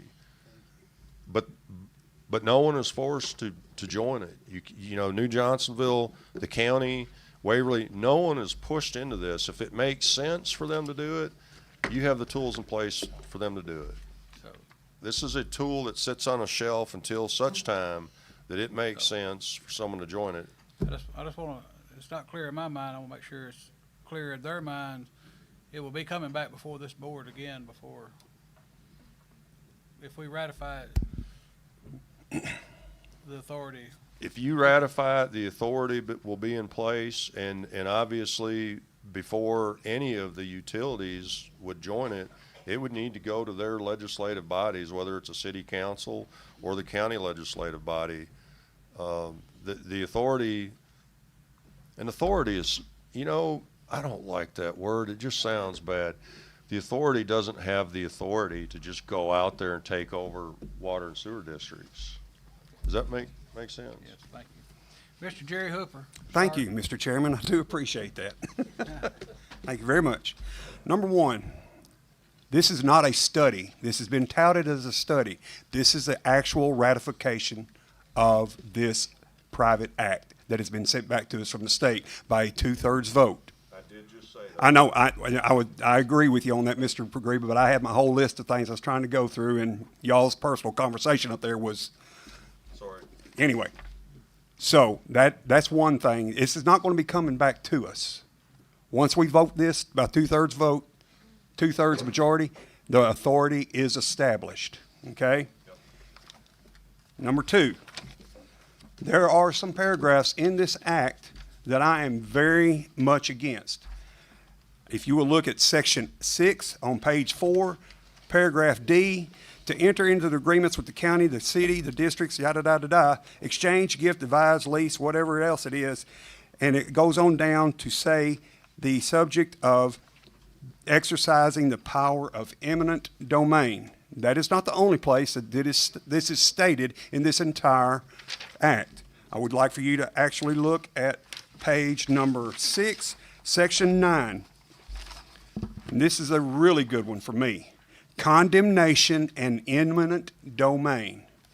The authority may condemn in its own name any land, rights on land, easements, and rights of ways, which in the judgment of the board, remember this is a board that is appointed by 2 commissioners and then 1 member from each city municipality, which I'm not going to get into the whole politics about it, but there's a lot of politics that can be involved in appointment of the board, which in the judgment of the board are necessary for carrying out the purposes for which the authority is created. Such property or interest in such property may be so acquired whether or not the same is owned or held for public use by persons having the power of eminent domain.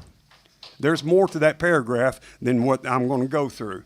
But those are, hold on a second, please, Mr. McGree, but those are several items that I am very adamant against. I am very adamant against eminent domain. I have made no bones about that. I have said that time and again. I'm not finished, Mr. McGree. Another thing is, and Mr. Hooper, how can we address these items if I'm not asking for you to address them? I'm not asking for it to be addressed. Okay. I'm not asking. I wasn't asking a question. I'm making a statement, Mr. Bagriba. Another thing is, there's only 7 of these authorities in the entire state. I understand this is a fairly new process, but there's only 7 authorities that have been established across our entire state of Tennessee, according to my research. If water was so important, and if we were not able to access water, that would be, if it was gold, you'd have these places, you'd have all kinds of authorities being established. But we have ready access to water. Please forgive me. We have ready access to water. So there is a lot of things like that that really kind of gets in my craw, that we're trying to push this through as it's being touted as a study, but it's not a study. It is an actual ratification of this authority, and I am not for it. I yield. Thank you, Mr. Hooper. Mr. Pagreba. Thank you, Thank you, Mr. Hooper. You know, one of the things when you're talking about the eminent domain, yeah, it's powerful language.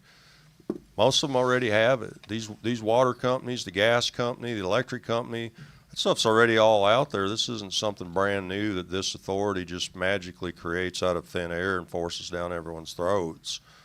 I understand. I do. I really do. But I'm also not afraid of just some language when I know you have people that are doing the right thing. So that language, I mean, they already have it. We wouldn't have electricity at our houses if this hadn't happened. I mean, this is water versus electricity. In one sense, you say, which one could you live longer without?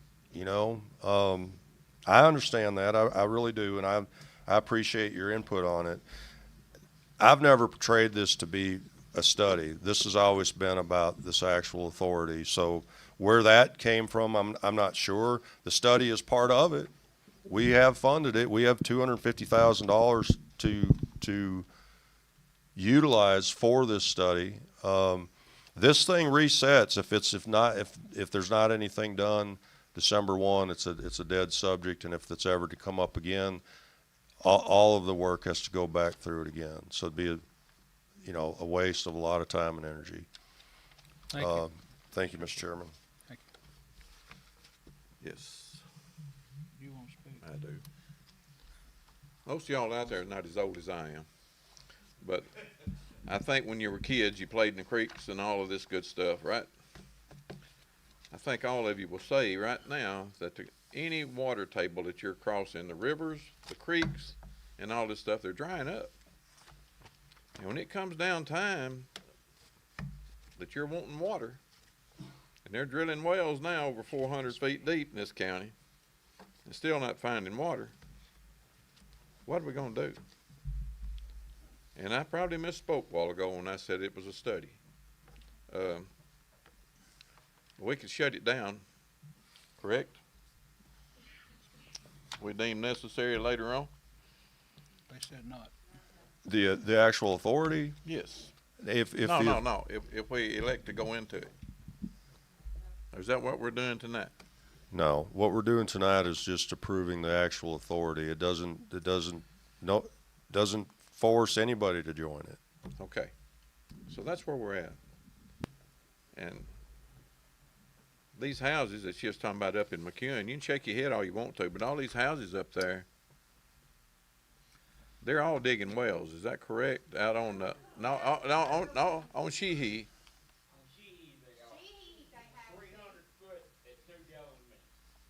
There you go. But if they do the water authority, that's one of the reasons they're wanting to do it, so they can get the water out there, so, you know, these developers can go in there and build all these buildings and benefit from it, just like they're doing on North Hill. I mean, really, come on. Can you not talk to your mayor and make sure that that don't happen? Thank you. He's elected, isn't he?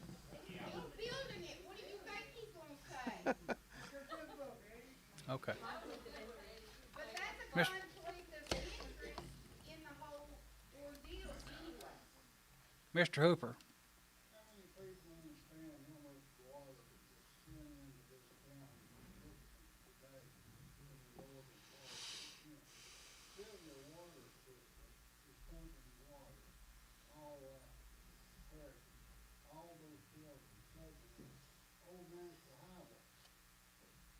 It's within 2 miles of McEwen water. It's inside Humphreys County. They're supplying water up there because they couldn't dig good wells. It's on there. And the 2 wells on Sheehy, they're well over 2 foot, 2 gallon minute, 79 lots. So is the problem with them getting it from Dixon that we're upset that Dixon's getting the money for it? Because they're getting water, they're not without water. Right, they're all getting water, is what I'm saying, they're pumping it all over Dixon and in the Humphreys County. And if Thank you've got a well that produces 2 gallons a minute, all you gotta do is put a reservoir in. It pumps it, keeps it full, and guess what? You always have water. Mr. Coleman. I might add to Mr. Hooper. Sylvia water comes all the way down to the railroad on Hurricane Creek. The best I can gather, this whole idea of the water authority is basically between the county and the cities. The mayors of each city has agreed to this study. I can't see any downside to this. It's going to do a study, whether it goes forward or not or means anything, we'll just have to see. But we need to do a study. You know, my goal is to see water, which I would hope eventually with a water authority representing the cities and the county, that we get water out in the counties. You know, water levels are going down, like Mr. Rochelle said. What are you going to do when your well goes dry? You got a house, how are you going to get water? With all the residential neighborhoods coming in that are gonna be built, they will drain their well. I know, I've seen it done in Florida. Yes, they will. So what are you going to do? Dig another well, you know, 300 feet, 400 feet, 500 feet? At some point, I would like to see Humphreys County have county-wide water. Dixon County's got it.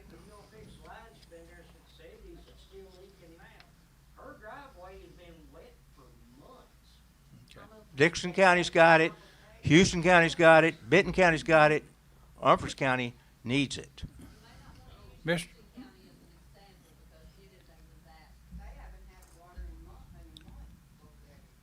Okay.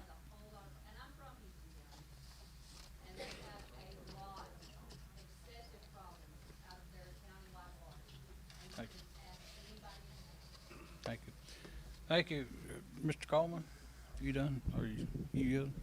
Mr. Hooper, Jerry Hooper?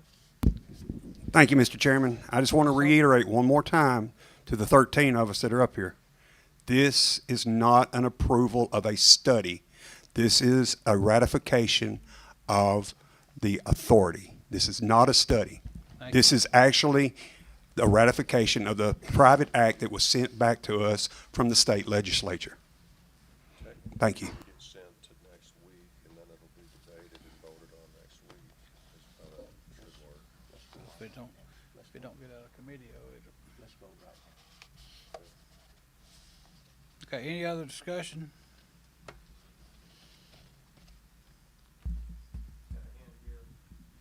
Yes, sir.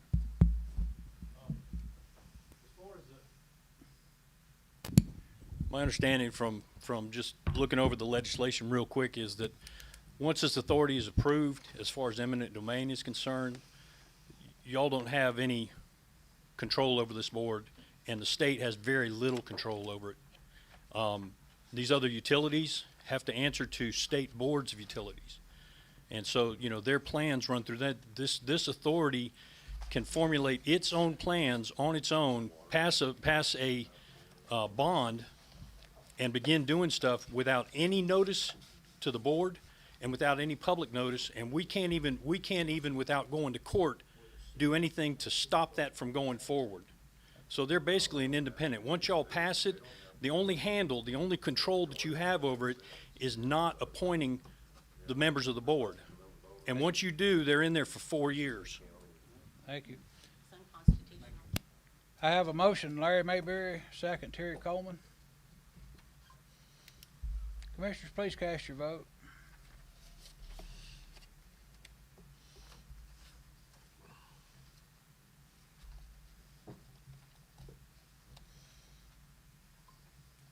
You have 8 yes, 5 no, the motion fails. Wait a minute. This doesn't need a two-thirds. This is just moving it to the full commission. Right. The two-thirds is next week. Okay, so this will move to the full commission, but with a negative recommendation from this committee. It's not negative. It is negative, it failed. I mean, it's, right? 8 yes and 5 no. Mr. Chairman, may I ask Colonel a question on that? Yeah. Colonel, does this have to pass by 2/3 majority to be able to move to the full commission or not? All right, so this board's doing, making a recommendation. so I guess so 8-5, so that is a majority to pass to next week then, correct? To be voted on then, and then it would be a 2/3 majority at that point in time, correct? Correct. That's what I'm hearing. Yes, sir, thank you. All right, thank you. All right. So, it does pass the full commission with a positive recommendation. Misspoke.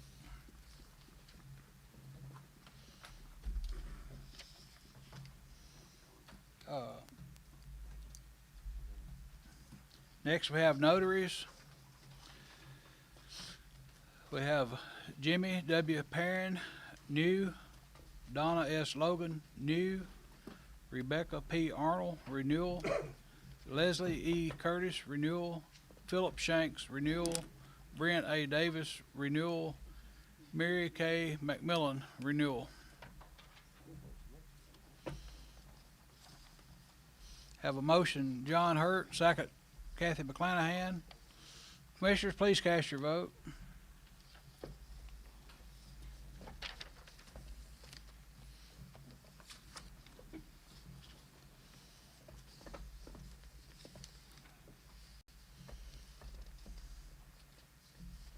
You have 13 yes.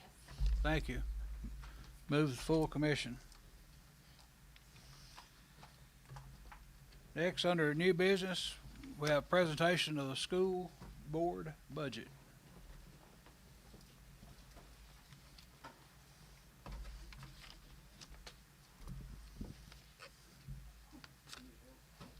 Hey, Mike, are we going into the budget now? Sir, are we going into the budget now? Can we Well, take we're going into his. Can we take about 10 minutes? He's your chairman. Yeah. Can we take about 10 minutes? Yeah, okay. Mr. Or not? Dr. Lanham, while you're handing out stuff, we're gonna take a 10-minute recess.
Test, test, test.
All right, we call the Administrative Committee meeting back to order. Commissioners, please return to the room.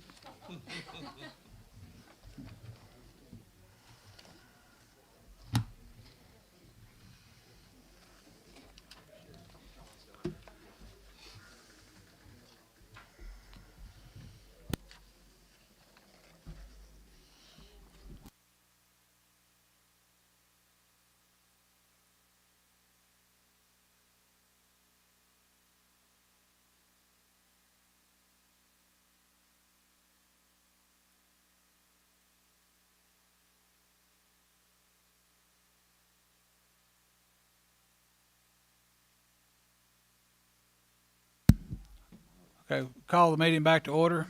Dr. Lanham, you have the floor. Thank you. First off, I'd like to say thanks for the opportunity to present the budget, and really enjoyed this last year. Looking forward to doing it again. I was ready to do it about 2 hours ago, and so I'm a little bit, maybe, I don't know, that was a lot of discussion. Y'all had a great debate, and so I'm a little bit distracted. So I'm going to give you the nuts and bolts of this, and you tell me what you want to know, and I'll answer any questions and guide you the best I can. The long and short is that there is a situation with the school budget in the fact of, on average, the school system is down about 40 kids, which is about 2% of enrollment. 2% of enrollment is how we generate state dollars. So this year, from last year to this year, we generated an extra $63,000 in state money. That was it. Utilities are up, diesel's up, gas is up, expenses are up, revenues are declining. So we have a healthy fund balance. The school board basically is asking the way, I think common sense budget approach is to budget the revenues we're estimated to receive. Sure, we're asking for an extra $100,000 in property tax, but based at the current penny value, we are on track. We will receive more than $3.8 million already. So we're asking to budget what we're already scheduled to collect. The same with sales tax. We will collect this year about $4,550,000 in sales tax. We're asking to budget $4.5 million. As those revenues, especially sales tax, because it can be somewhat volatile, but as it's gone up, we all know the cost of goods has gone up. And so when cost of goods gone up, one unintended consequence is so does sales tax. So we're asking to budget what we're scheduled to collect.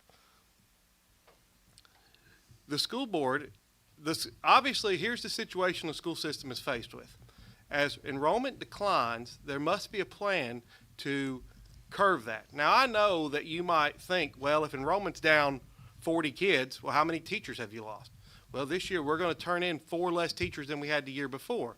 However, electric bills are up almost 12%, gas is up, all these other things are up, and when you lose 40 kids across the district of 2,500 kids, well, that still doesn't necessarily always correlate to a teaching position. Depends on how you lose them or where you lose them.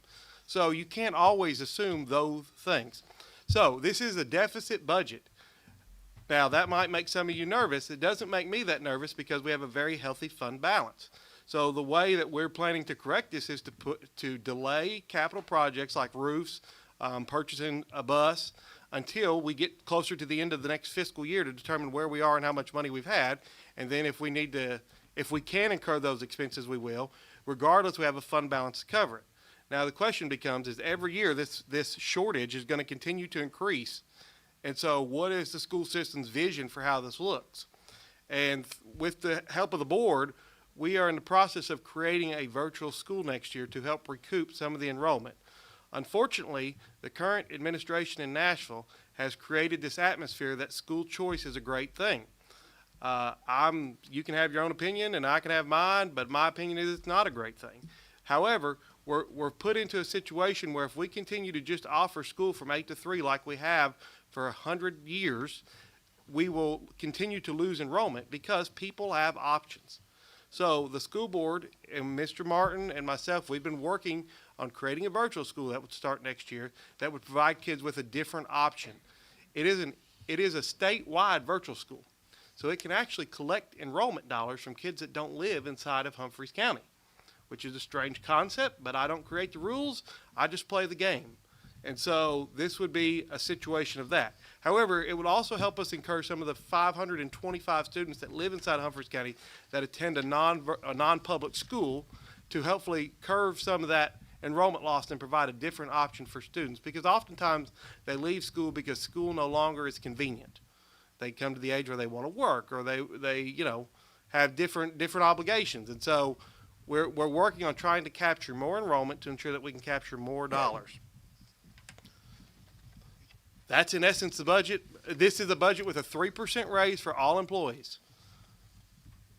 I'll yield any questions. I'll go through any category, anything you would like to know about it. I will be glad to answer.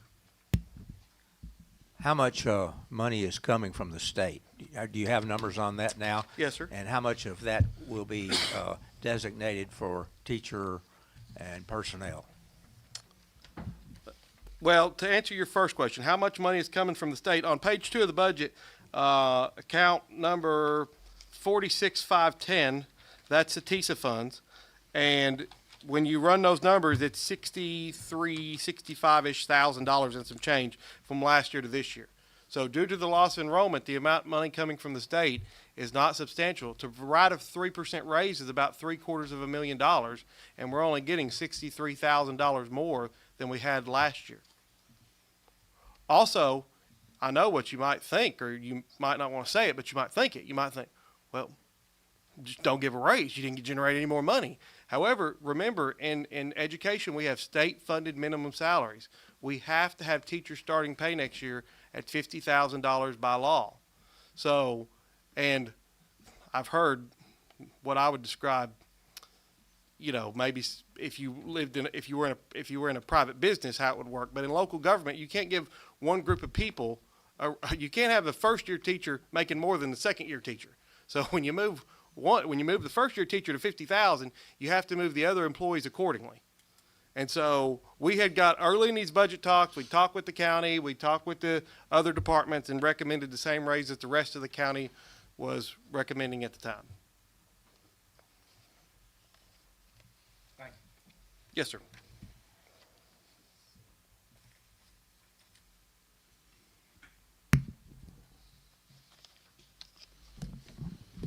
Dr. Lanham. Yes, sir. How great an impact have the vouchers had on you? I'll give you my unpopular opinion about vouchers. This is just my opinion. Probably other superintendents would disagree with this statement. I'm not necessarily opposed to the idea of competition.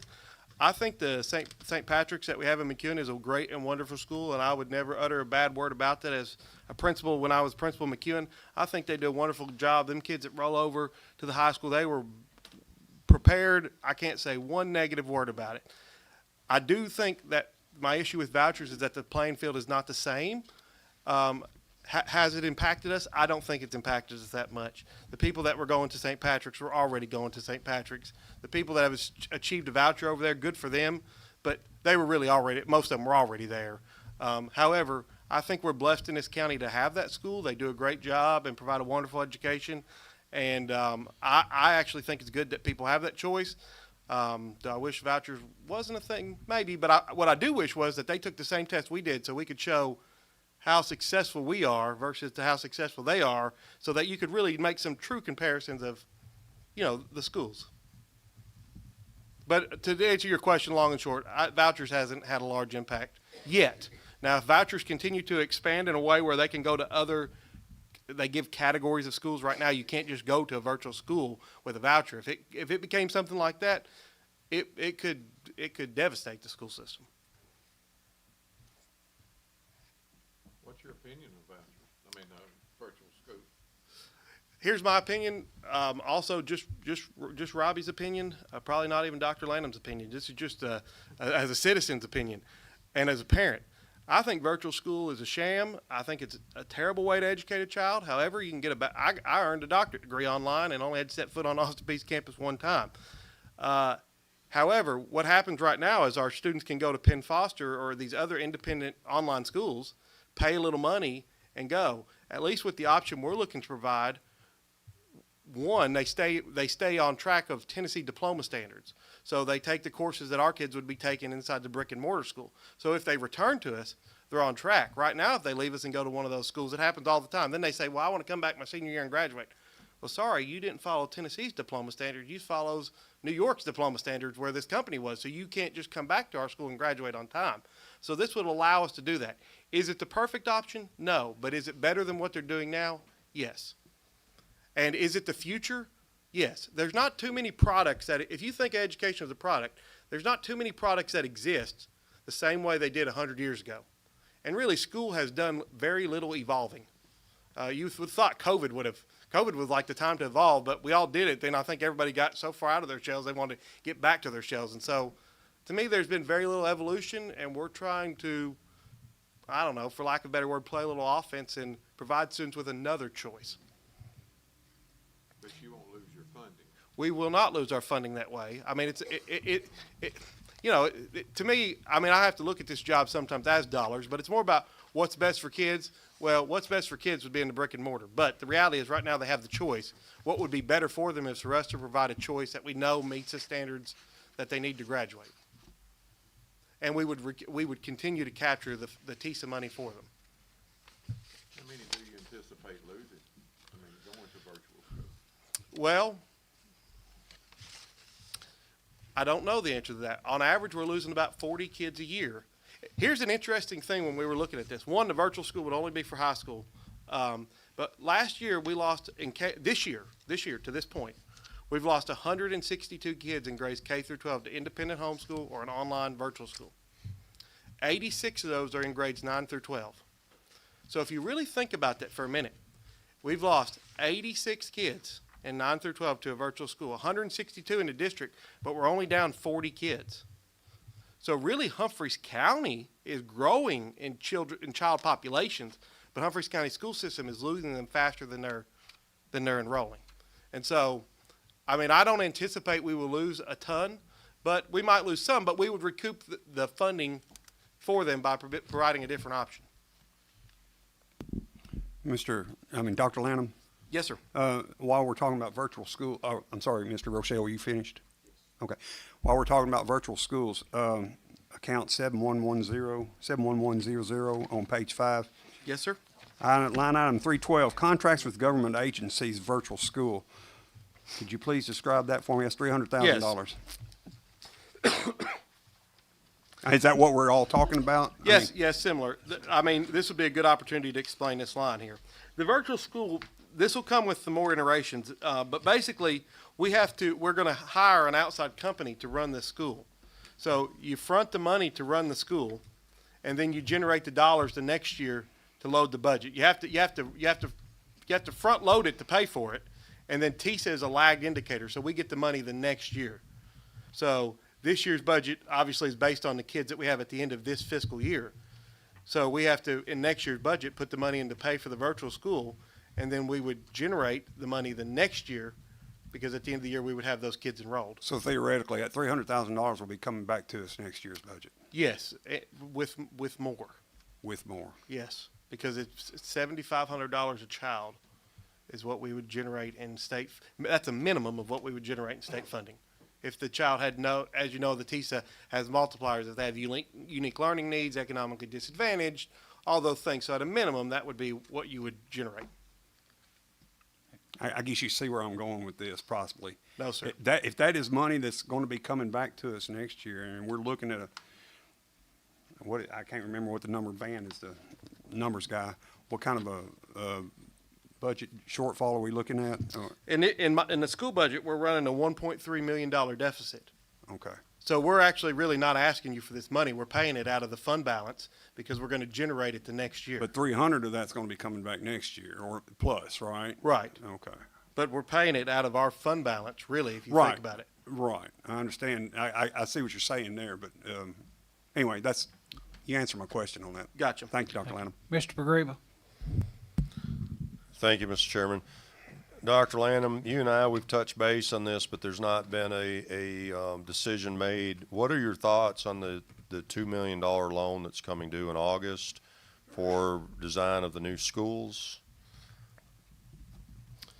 we have $2,108,000 that's going to be due 8/1.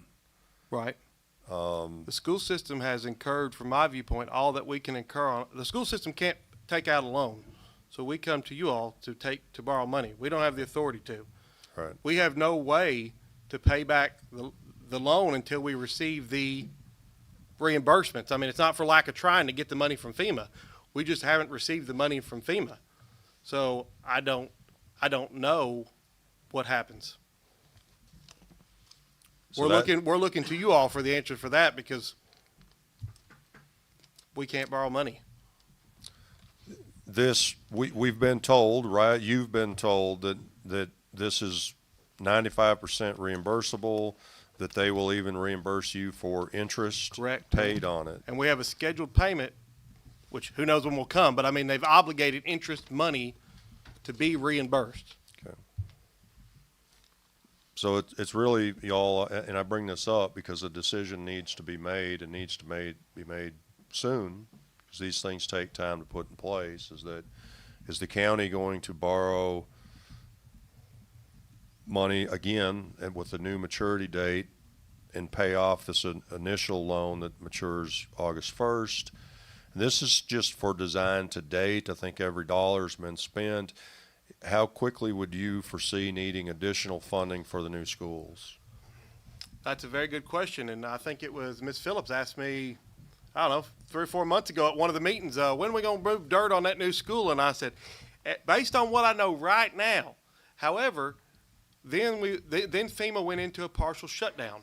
So last week we got an email that they were going to they were going to open back up reviewing the design that's been stopped since, I would say, end of January, early February. I hate to put any timeline on it, but I cannot foresee us getting in front of you at the earliest. I would think would be October-ish at the rate we are moving.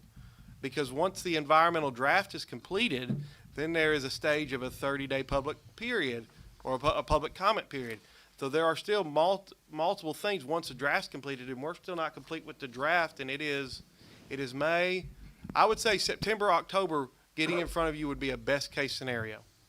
So would you be comfortable with an additional loan with this payoff amount and not incurring any additional expenses toward the 2 new schools at this time? Yes, as far as I know, we're not incurring any new expenses towards the new school. I mean, we're incurring the tear down of the old school, but we're not doing any more design work.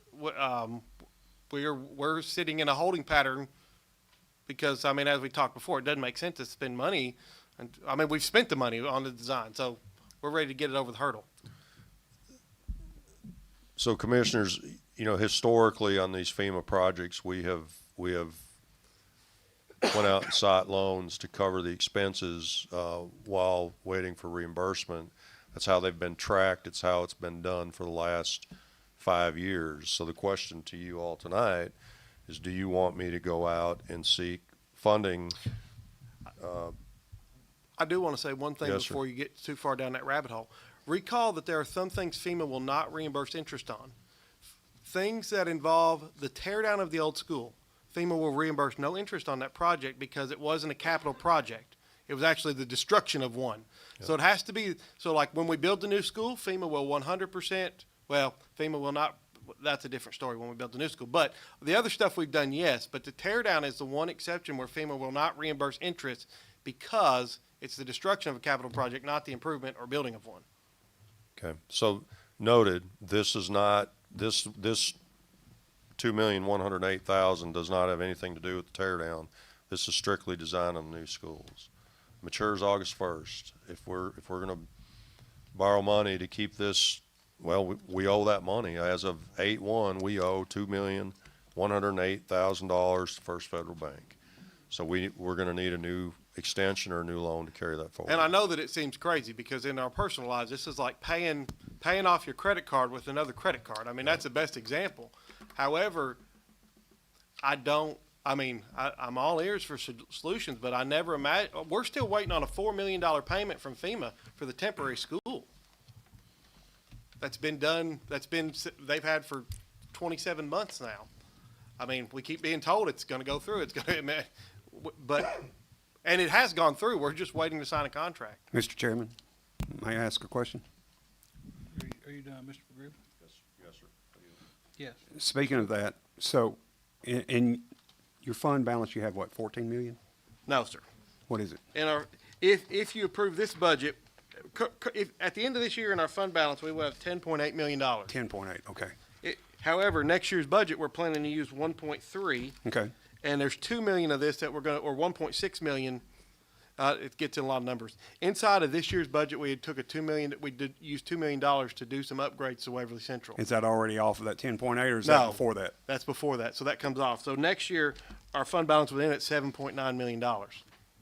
That's with the 1.3 and the, Yes, sir. And the 1.6, what we haven't expended on that 2 million of the Waverly Central Capital Improvement Project. my question is, what kind of time frame are we looking at possibly? You know, we pay this loan off before August 1st. What kind of time frame are we looking at on reimbursement? My question may have been asked and I might have missed it, but 2 to 3 years is where we currently sit. I mean, I agree with you, you know, using a credit card to pay off another credit card. I mean, if we have $7.9 million right there and we're able to utilize that to pay that loan off and then push it back in, that's going to save the taxpayers that much interest money. I understand what you're going to say is, you know, you want to be able to have that balance there in case of emergencies. But and I don't think that should come out of the school system's fund balance. the highway department did. They may have, but I don't foresee the school board approving, because we also have to have a minimum by state law, 3% of our annual operating percent inside of our fund balance, which is around, you know, depending on what you consider the budget. There's some weird numbers in the budget when you talk about FEMA on one side and the other, but I'd say $1 to $2 million has to be in there. Some of it's obligated for other things. For example, you have a McEwen Safe Room project that FEMA's going to pay 75% of. We would pay 25% of. So, I mean, to me, when the fund balance gets to 7.9, you create a terrible situation, because if next year you run another deficit budget, you're getting into that danger zone of where I think I would feel comfortable. Well, there's also other ways about a deficit budget other than just utilizing fund balance, and you know, there are some. I don't know how you would achieve them. You could hit the nuclear option and say a reduction in force, but you can only have a reduction in force inside of education with so many variables based on your student population. So just because you're down so many kids, the legal class size is still the legal class size. And from my viewpoint, I don't see that there is. I mean, you know, you may disagree, but from what we see on numbers, I don't see that we are overstaffed to the point that a reduction in force would make a considerable difference in this number. How you? Mr. Pagriba? Y'all, we're talking about the construction of the 2 new schools, and you know, I don't know that anybody has the number. Dr. Lanham, do you have estimates that have come back in? Do we know? Have a good idea of what the number is going to be? No, sir. I mean, we are working on that number, but there are some variables that exist inside of that environmental draft to release the number. And there's some concern about providing a number to the public that if this project doesn't, I mean, if we would have said a number 2 years ago and then we would have come to you with another number, you know, timing is going to be a factor of what the number is going to be. Would it be safe? Would you be comfortable with saying that it's probably going to be north of $60 million? Yes, sir. I would feel comfortable saying that. So my point. I would say it would be. I would feel confident saying that it would be between $60 and $80 million. Recall that FEMA is based the schools at $50-ish million. I can't remember the exact number, 51 or 52. The legislature gave us $20 million that, thanks to the county trustee, has been put in a very good interest-bearing account and sitting at $23 million. So I would hope that when this is all said and done, the only thing we would be asking now, keep in mind, I have a different opinion about how to do this, and I've talked with Representative Reedy about this. My goal is to take that $20 million, use it as a revolving line of credit, and basically, like, as we get going, not borrow money, but okay, we got $20 million. Let's spend 10, ask for 10 to reimburse, and try to keep it that way to avoid incurring all kinds of debt and interest and those type of things. That's not currently allowed with the legislative language that was passed in that bill. So I have a meeting with him to try to discuss, is there alternatives to that we could make, because I think that would make more fiscal sense for the county. But at some point, yes, we will have to pay for a school. The point being, you know, if we're looking at, with your words, 60 to 80 million dollars, this is a huge deal. It's an ongoing deal, and we're talking about the first 2 million. We haven't even gotten started. This is just design. So I feel like we need to kind of set the precedence, or we are going to be setting the precedence of how we're going to fund this new project, because it'll be a fund and waiting for reimbursements that, you know, we can hope and pray come in a timely fashion. We can hope and pray that there's not some other crazy disaster that keeps it from ever coming. I mean, you know, until you have it in your hand, it's hard to count on. So this first 2 million is a drop in the bucket compared to the 60+ million that's coming right behind it. Correct. Fund balances aren't going to cover this. No, sir. I think given that FEMA's obligated to pay back the interest, using the credit card to pay off the credit card is the best method forward currently. Doesn't make good business sense, but it is probably the best method. It's the best method for the taxpayers. Yeah. Mike, something else, that there's 2 other loans that they have that are gonna have interest payments due this year too, that money is gonna have to be budgeted somewhere. Correct. Yes, the biggest one of those loans is the temporary school. We have yet to receive it. Mr. Pagriba and I have, and Mr. Pagriba will tell you this, I would hope so, but I email these people about once a month, twice a month, and I hound them about where is our money. And then Mr. Pagriba follows up with another email to Mr. Sheehan, the director of TEMA, and we are fighting the fight every day for the taxpayers, but we're still waiting on that huge $4 million something reimbursement to pay off the temporary school. And we were assured very recently that it's not far out, but Right. but it does bring to question. We do have interest payments that are coming. You have some balance left on that loan. Is the intent? I think the balance left on that loan is how we're paying off the destruction of the Temporary school, Of or the temporary the school. old school, Yes, excuse me, sir. the old schools.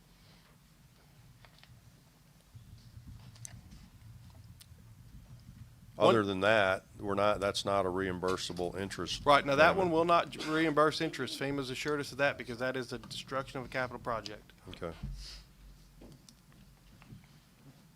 So if it's y'all's desire, we can start pursuing and looking into what kind of bonds or loan could be had, that's most beneficial for the county. Is that the consensus I have from everyone? You want me to pursue that? If anybody's opposed, speak up. And just know that the school director does not like debt, never liked debt, doesn't like it in his personal life, doesn't like it in the school life, but I don't know of a way around the numbers that are coming. But I do want to try to explore utilizing that $20 million as a revolving account to avoid the burden of a $60 to $80 million school.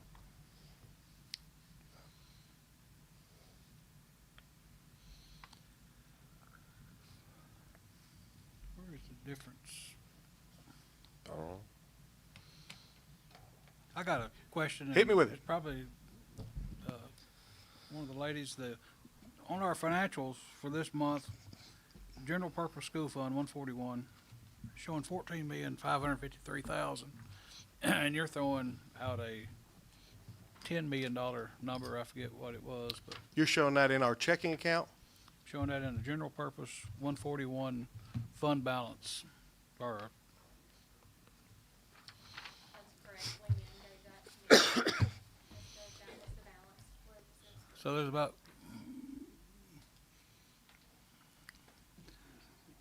I was trying to figure out where the difference is in the two figures we're talking about today, and I'm sure it's something simple. Is that what's in our, that's what we pay our bills out of, so that still has payrolls in that. That's not just simply the fund balance. correct? That's what I'm asking. Is that- Well, I'm going to be honest with you. I'm on a limb here.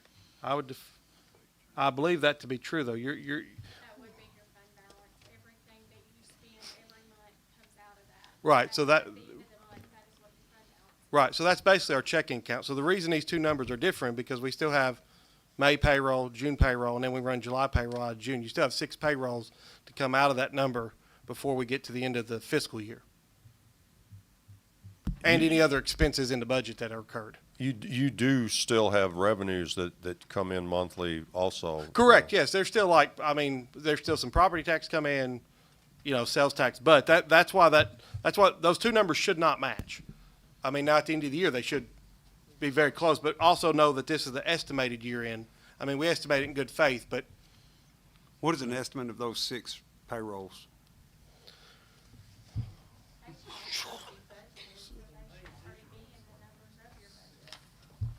right, they're not in the debits yet because they haven't been incurred. Right, but when you budgeted your budget, those numbers should have been in there, in your revenues and expenditures.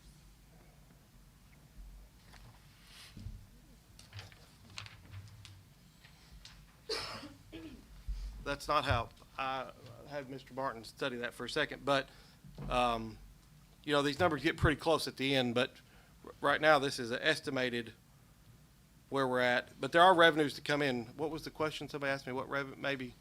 What's What's a payroll? estimate of those 6 payrolls left? I mean, in teacher line, in the teacher line, there's about $10 million. If you divide that into 12, it's 100 and, I would say the estimated payrolls are $1 to $2 million still. Okay. What would be the estimated payrolls for the next 6? So let's say 1.5, so you're looking at 13 million then in your fund balance, in your checking account, correct? Right. I'm throwing an arbitrary number out there, so you're looking at 13, but you're still gonna have revenues coming in. You do have expenses still coming in Right, as and well. some large Let's say expenses. those are net zero, basically, so you're still looking at possibly about a $13 million fund balance, correct? Okay, but one thing By year end? one thing to keep in mind there, subtract $2 million or 1.6 million because the Waverly Central remodel is currently in that number. That would come out because we're going to move that to 177 into capital projects. Okay. And so that puts us about 11 million, and we said it'd be about 10.8. Okay. So I think. But then you took 2 million out for, what was it, and then the 1.3 million. You took 2-point-something million out for something. Oh. 2 million is we're- Waverly Central remodel. We were talking about the 2, yeah, so.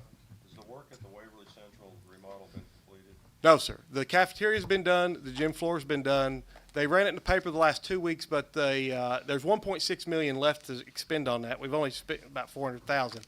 But the stuff's set to go out for bid, or it's already gone out for bid. The bid's open somewhere in the middle of May. So that will happen probably this summer and bleed over fiscal years.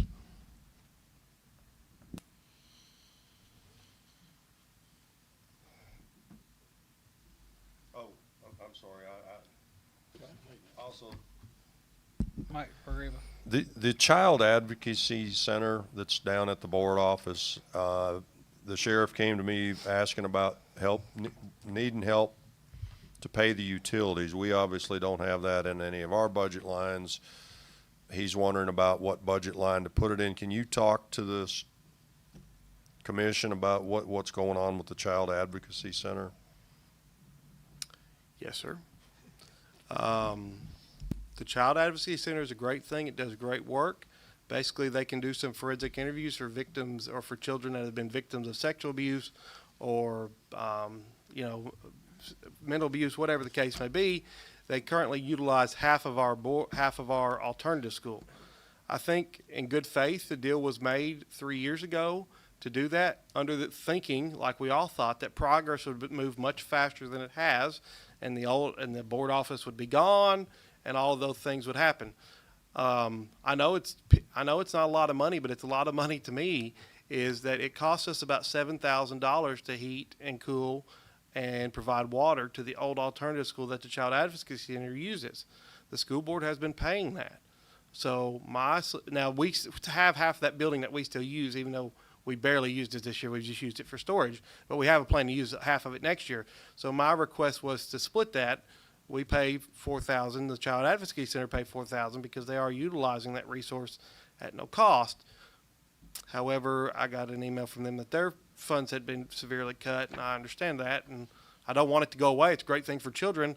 I wondered if you had that extra space at the college, if they could maybe go down there, considering that you were already paying that electric bill. But you know, it's a great thing, but it would be better suited in a place that was more permanent.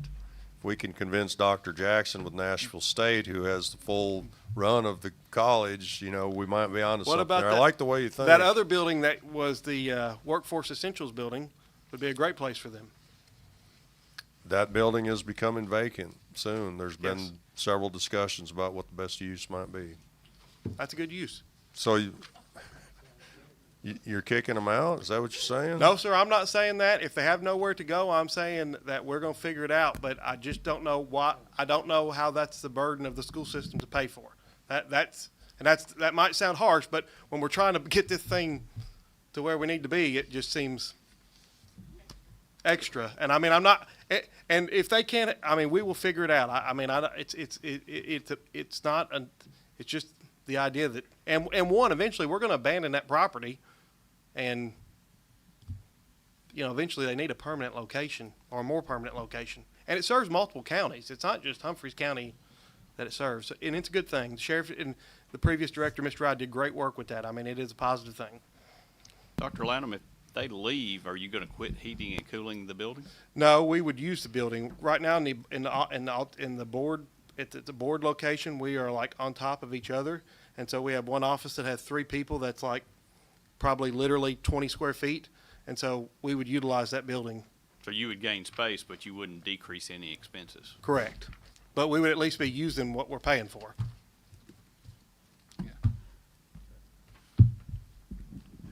Are you done, Mr. Greenwood? Yes, sir. Thank you.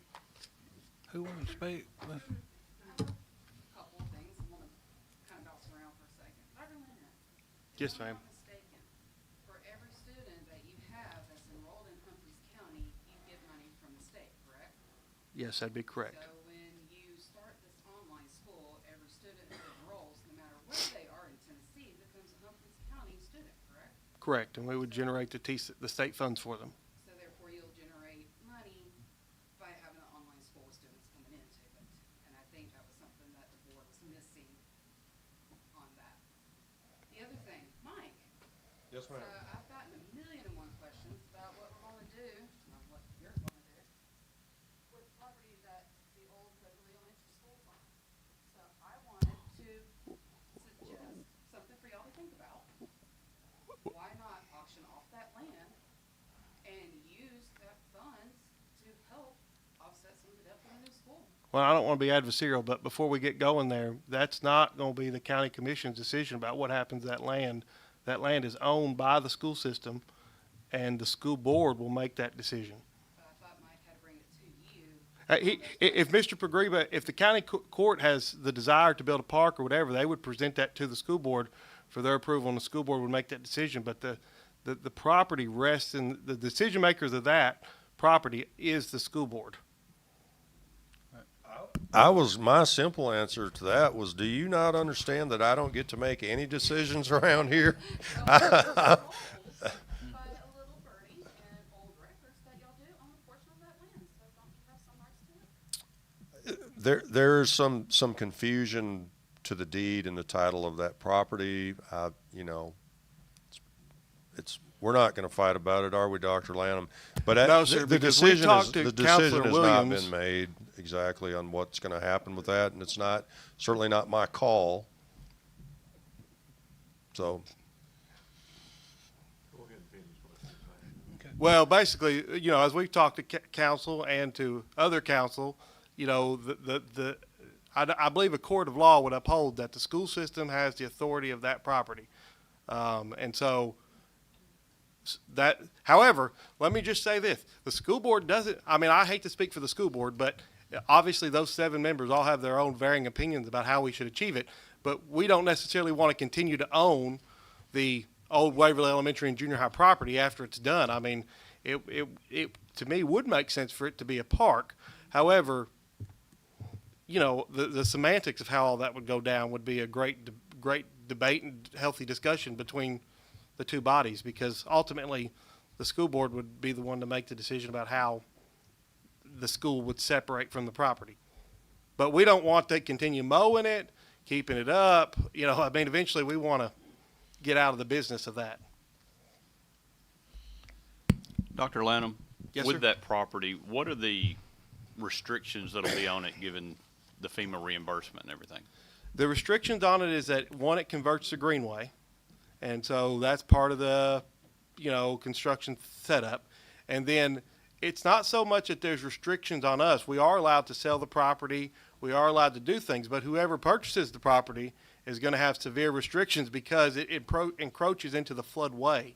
And so when Mr. Pergriba was going through the park design, they did a good job of taking those things into account to build a park that would be sustainable in that area. The only issue that I could foresee, and I don't want to pontificate into things that are none of my business, is that that will likely flood again. And when it floods again, insurance isn't going, I mean, FEMA, there's going to be no more money to repair those things that may happen. However, as a dad and in the community and school director, I would love to see a park there and love to take my family there and utilize such. I mean, it'd be a great thing for the community. So, you know, but there would be heavy restrictions to what went there.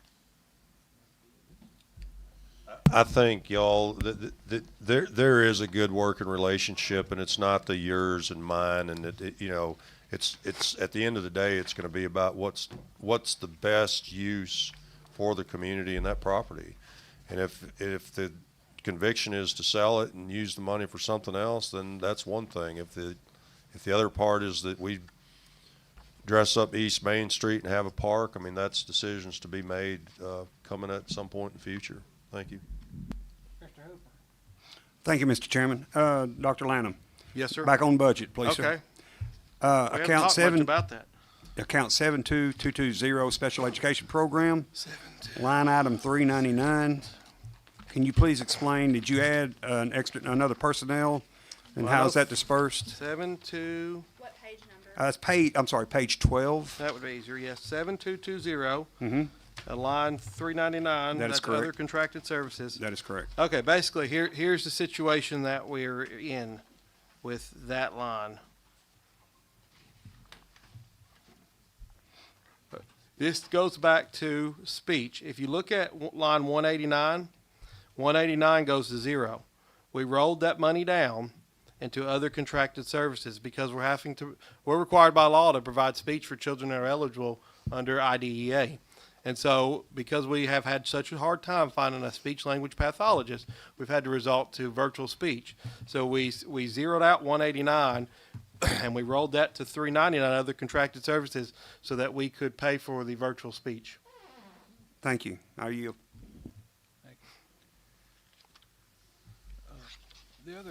I had a question. The other two interest payments that are due this year, do you have a tentative amount on what those will be and when? I do have a spreadsheet in my office. I can get that for y'all if you would like. But I think one of them was 77 and the other one was 88, somewhere in there. 177 and 88? No, 77 and 88. 77 and 88, okay.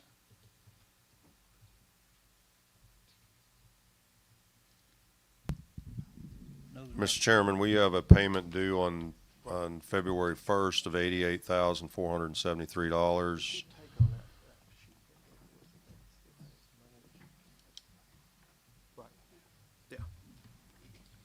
We'll also have an additional payment of $133,345. There's one in January and July until maturity.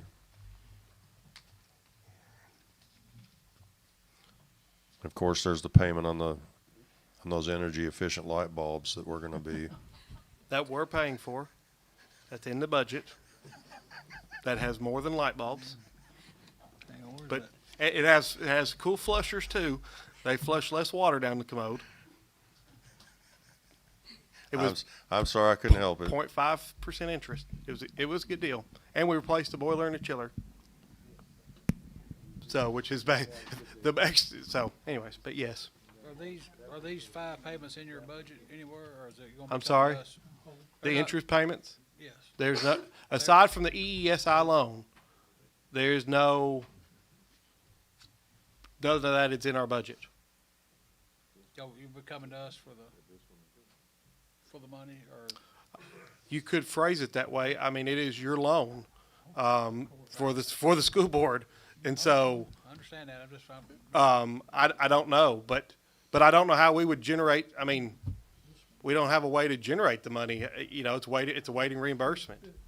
I promise you, I wish I wasn't in a situation of having any loans. And hopefully, before we build a new school, these other ones are settled. I mean, we're just simply waiting on somebody in TDA or at TEMA to click a button to send it. I mean, it could show up tomorrow.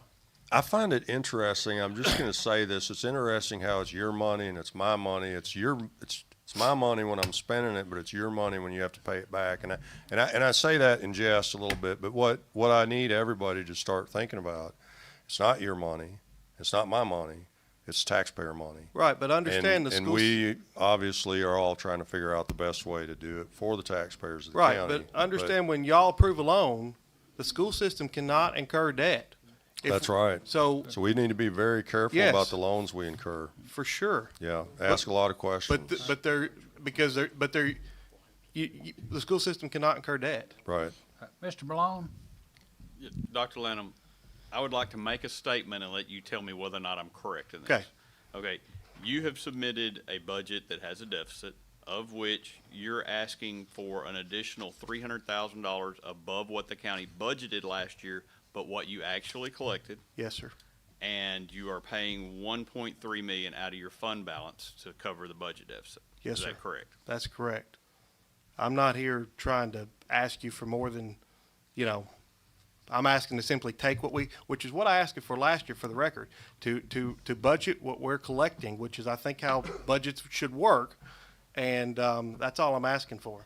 And I'm going to try to figure it out on the back end as far as to find a way to generate more students, to generate more enrollment, to make this thing work. So does anyone see any reason we shouldn't approve this budget that the school board worked on? So the maintenance effort would go up $300,000? Correct. If we've got to come back later on and make all these interest payments, it's going to be kind of a wash too, right? Is that too simple? Mr. Chairman, if I could. Yes. I think before the decision needs to be made on the school budget, we need to talk about the rest of the county budget because we have a deficit in the county also, and there's not enough money to spread around. We can't do what every department needs in addition to what the schools need without raising taxes. So I just want you to be aware, if you're committing to this, there's a very strong likelihood that you're going to commit to raise taxes as well. And look, I know it's not popular to go up against schools, and I'm not against schools, and I don't want people to politicize it like it's been done before. It says, Mr. Pagreba's keeping the teachers from getting raises. That's not what this is about. I've never been against the teachers. I've never been against schools. I'm certainly not against the kids. But I also want you to recognize that we're looking after you. You saw the folks tonight and how upset they were about their assessments, thinking that this was a tax increase. So you know what the opinion of the general public is about a tax increase. I also know that we're going to have a tax increase sometime soon, but it doesn't have to be this year. And if we want to look at and if you want a clear picture that tells the story, there is a fund balance graph that shows the school's fund balance. I don't know if that's something you can put on the screen or if all of you all have it. Do you have a copy of the fund balance graph?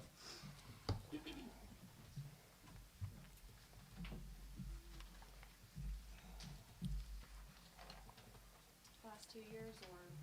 Let's go with the one that goes back to 2000, this graph.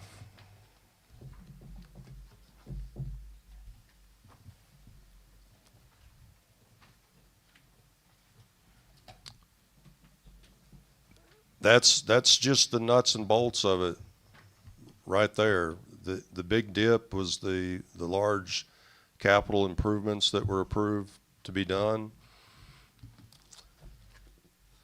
Let me provide an explanation how a budget works, because I think that there's some confusion about how the school fund balance works. Understand that when we budget revenues, if we over collect the revenue, unless we run a deficit budget, we can't spend the revenue. So if we budget sales tax at $4 million and we collect $4,500 and we run a zeros-based budget, the $500,000 that we incurred extra because the state law requires you to give it to us, that we cannot expend that. And so I know that you see a healthy fund balance, and also that is not our fund balance. That's not where the fund balance ended at the end of the year, because you can see what the auditor approved for the fund balance on the back. Last year, at the end of the approved at the audit, or after we expend this year's budget, we will be at $10.8 million is where we're estimating. I mean, that's running that thing over 14, or between 12 and 14. That's not where our fund balance is. Also, there are things in that fund balance that will be used on the new school, $1 million or $2 million that an insurance recovery. That, I mean, the situation of the fund balance, and you can look at. I study school budgets all over the state of Tennessee.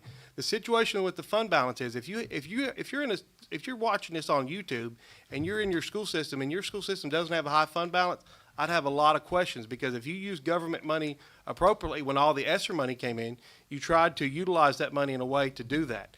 And so what we've done, also $2 million, that's coming out because it should be in 177. So what we've tried to do is fix the thing. When we needed waiver of central remodel, we didn't come back up here and ask for more money. We utilized our fund balance. When we had to buy the land on the property, we didn't come to you and ask you for a loan. We utilized $700,000 out of our fund balance. We've tried to use that money to take the burden off the taxpayers. It shouldn't be weaponized against the school system by trying to save money. Now, I know the argument I hear sometimes is, well, that's taxpayer dollars. Partially true, partially not true. Some of that was insurance recovery after the flood that's sitting there waiting to be used on a new school project. And so the idea that the money, also keep in mind, sales tax you're required to give by law. But the property tax of $3.8 million, the school system didn't, or $3.7 million budgeted last year, the school system didn't pocket $3.7 million over the last 3 years and put that in the fund balance. So some of that money was generated just through good cost savings and effective use of government funds. So I also would appreciate next year when we're going to have these discussions, it's nice to be prepared for what's going to be said and things not thrown up on the screen used against you, because I don't have time to give you all the facts that you would want to know about that. The fact is, at least in my world, Dr. Lanham, I appreciate everything that you do, and you have my utmost respect, and I've said all along, and I'll say it again, I think you're a great thing for Humphreys County. I think you're going to do good things for Humphreys County schools. There's no doubt in my mind. My point is, we can get through this year without raising the maintenance of effort. We're talking about a $300,000 raise in the maintenance of effort. There's fund balance money, there's revenues coming in. We can make it through this year without a tax increase and raising the maintenance of effort. We'll be fine. But again, the school system, you're being poisoned by that concept. The school system is not it is raising the maintenance of effort for sure, but it's budgeting what it actually collected. We're going to get this money regardless. If you leave the penny value the same as you did last year, we're still going to collect $3.8 million. We're still going to collect $4.5 million. Then there's no need to raise the maintenance of effort. But then you would be lying about the budget. Why would you not budget an honest number? That's the same thing you said here and criticized Mr. Rye over. That's not true. You would use honest numbers. We're putting in the honest numbers in the budget. Why would you ask us to lie about what we're going to project? I'm not asking you to lie, respectfully, sir. What part did I say that I asked you to lie? If you want me to change these numbers. No, sir, I'm not asking you to change. I'm saying that there's not a need to raise your maintenance of effort. You don't have to change any numbers. If you budget what you actually collect, which is how I've always been taught to budget. You budget well, based on what you think. Well, you've not been taught properly, I guess you can educate me, but I don't think you understand how school budget works. I understand it quite well. When you budget what you actually collect, that increases the maintenance of effort. But why is that a bad thing? Again, keep in mind, another misconception about maintenance of effort. Maintenance of effort is a budgeting tool. So, yes, you budget it, but let's say there's an economic downturn and sales tax doesn't collect. Oh, we've heard that story before. Yeah, right, and they agreed to do the right thing, and I appreciate the 14 of you to do the right thing. But you don't have to. The state law doesn't make you pony up. If there was an economic downturn, the cities that get some sales tax would all be in the same boat. And so sales tax is simply, or maintenance of effort is simply a budgeting tool. It's not necessarily saying you're going to budget to give us that money, but if it doesn't happen, you're not saying that you have to give us that money. The good news is this is not my decision. This is your decision. That is the good news. Those numbers don't lie. That's their fund balance. You can look at the report that was provided to you from the trustee. That's their actual fund balance. Say what you want to. That's what it's done since 2000. Do you think you need to raise taxes to increase their maintenance of effort? Again, you're not raising taxes. And this is not weaponizing it and telling everybody that I'm against teachers getting raises. I've never been against teachers getting raises. Well, I've never said we that. don't need to raise taxes. We're not asking you to raise Leave it up taxes. to you. Yes, sir. Am I correct that if we keep the maintenance of effort the same, they collect what they've got on here, which is actually what they collected last year, then we are in effect increasing their fund balance? Because that's money that's not budgeted, they can't spend for expenses, and it's only going to be able to go into the fund balance. That seems like that's not a very good idea. Their sales tax revenues has exceeded and met what's projected in the budget. Their budget, as you know, they're required by law, they get 50% of all the sales tax in the county. The remaining balance of that makes up their maintenance of effort comes from property taxes. If sales tax goes up, if you want to meet your maintenance of effort, you can reduce the property taxes that goes to them to help offset expenses from all the other departments in the county. That's how their budget is set from the county legislative body, is to meet last year's budget. I don't even want to discuss, I'm not qualified to discuss their line item budget numbers. God knows what they're doing and how they're doing it. I'm going to trust that they're doing a good job. What this body decides is whether or not you want to increase their maintenance of effort. Is it necessary? Does it look necessary based on their fund balance? I mean, I'll leave that up to you. If you look at that and you think they need more money, what do we call it? It's for keeping the teachers from getting raises. If you want to say that about me, that's not me. That's not true. But I feel like that's real. You keep bringing that up. Nobody's saying that Mr. Pagreeb is against teachers getting raises. All I've said is, since I've sat here when I watched the previous director and I've been the director, the one thing that's always been used is let's use honest numbers.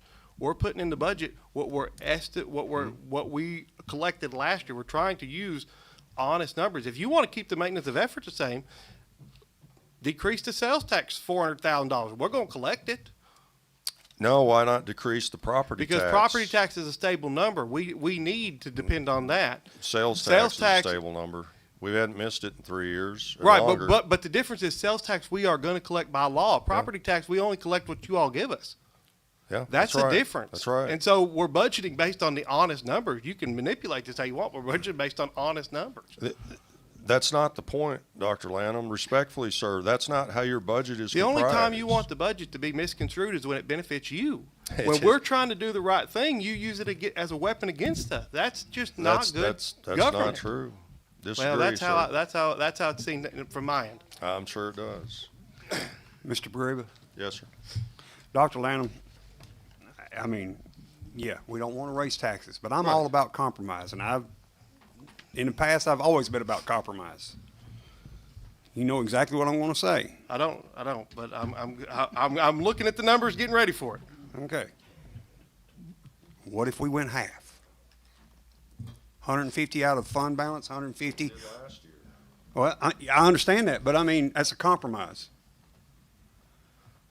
I'm just trying to find a middle ground. If you want to take 50 out of option sales tax and 50 out of property tax, listen, I'll make a budget. I mean, at the end of the day, we're going to collect.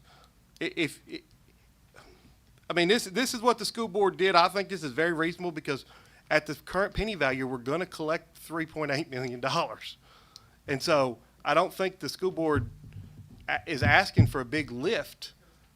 And I don't know how it would increase taxes.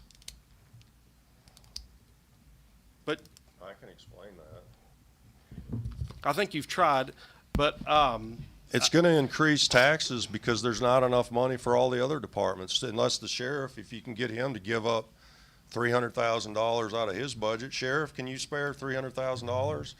Do you know it's been 5 years approximately since we raised the maintenance of effort on the highway department? Y'all want to give up some more money? It's not, I'm not trying to be the bad guy. I'm like, how do we distribute the taxes and make everything work? Please tell me how we can distribute the taxes and make all this work. The county generates revenue from TVA. Oh, boy. Last year, you over-collected that. What happened to that money? It goes into the general fund, and it's not over-collected. You know, part of that TVA money is an impact fee for the construction that went on. Correct. You worry an awful lot about where the county's money comes from.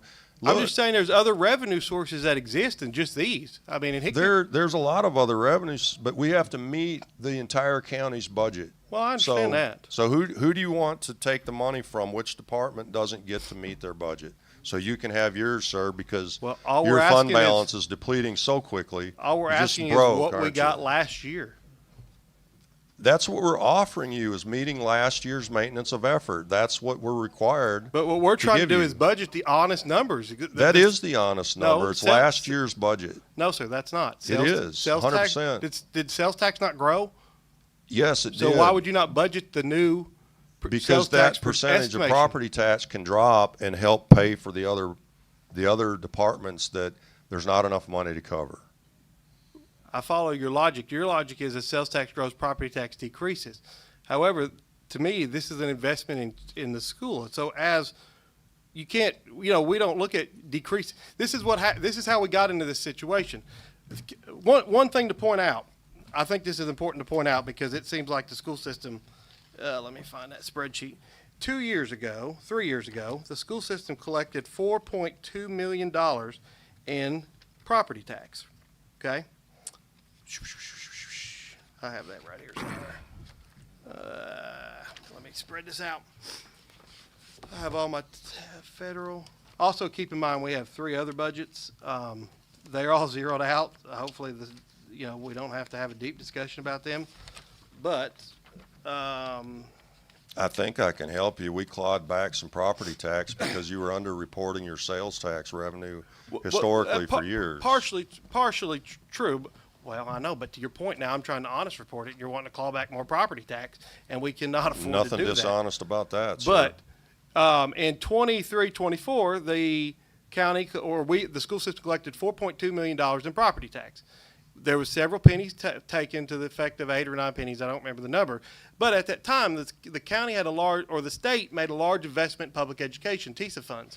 So the school system generated an extra $3 million in revenue from the state. So at that point, it made sense. As the pennies clawed down, the state money came in, it worked out. However, the state's we're generating an extra $67,000 more than the previous year. As you continue to give raises to 400 employees. Are we talking about the 12% raise y'all got that year? Which, you can make the number. It was 12%. I appreciate Mr. Rye doing it, but he also had very little options because to get to the state minimum salary of $50,000, at some point, the salary schedule had to catch up.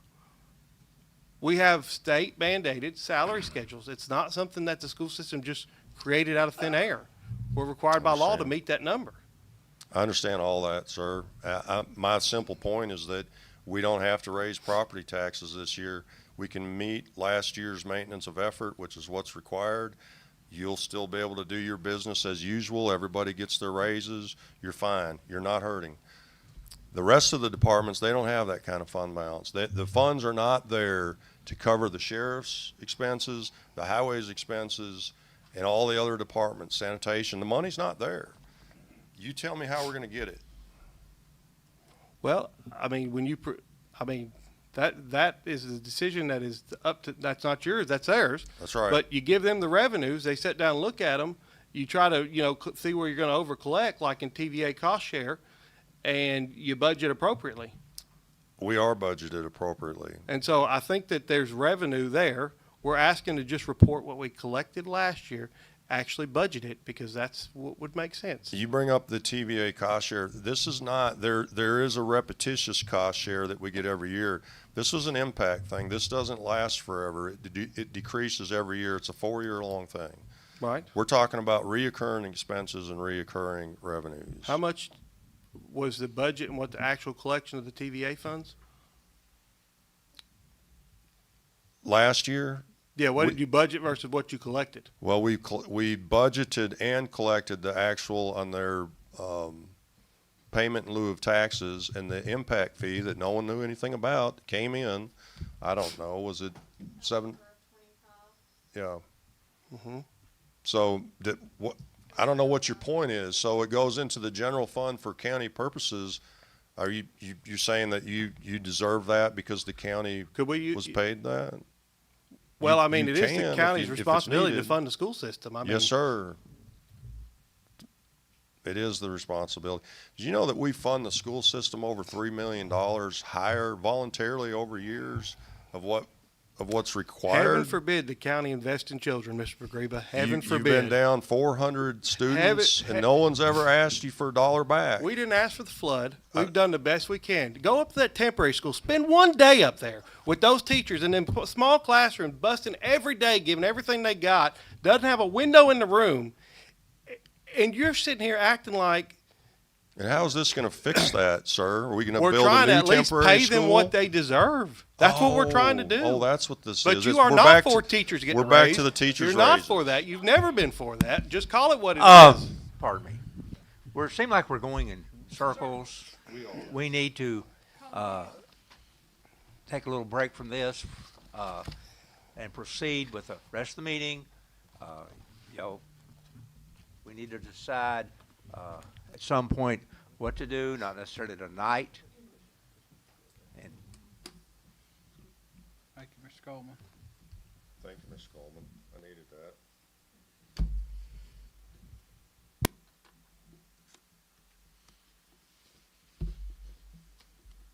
Is it the sheriff's turn?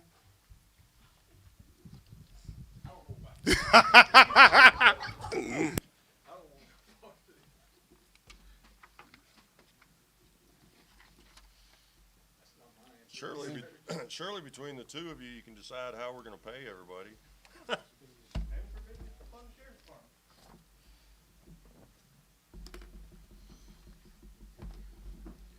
Mr. Gribby, you going over the rest of the highlights? If I can find it.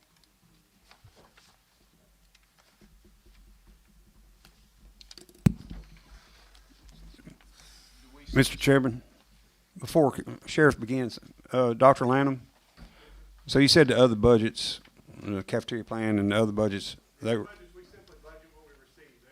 and so there's nothing on that we need to go over, correct? All right, thank you.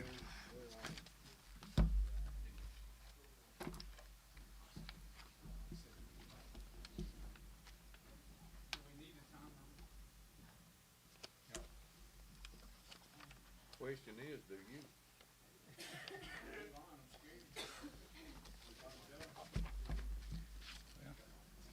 I can't even. Let's see.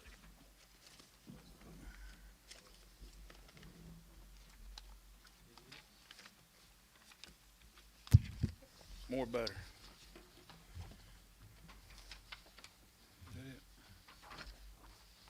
Yeah.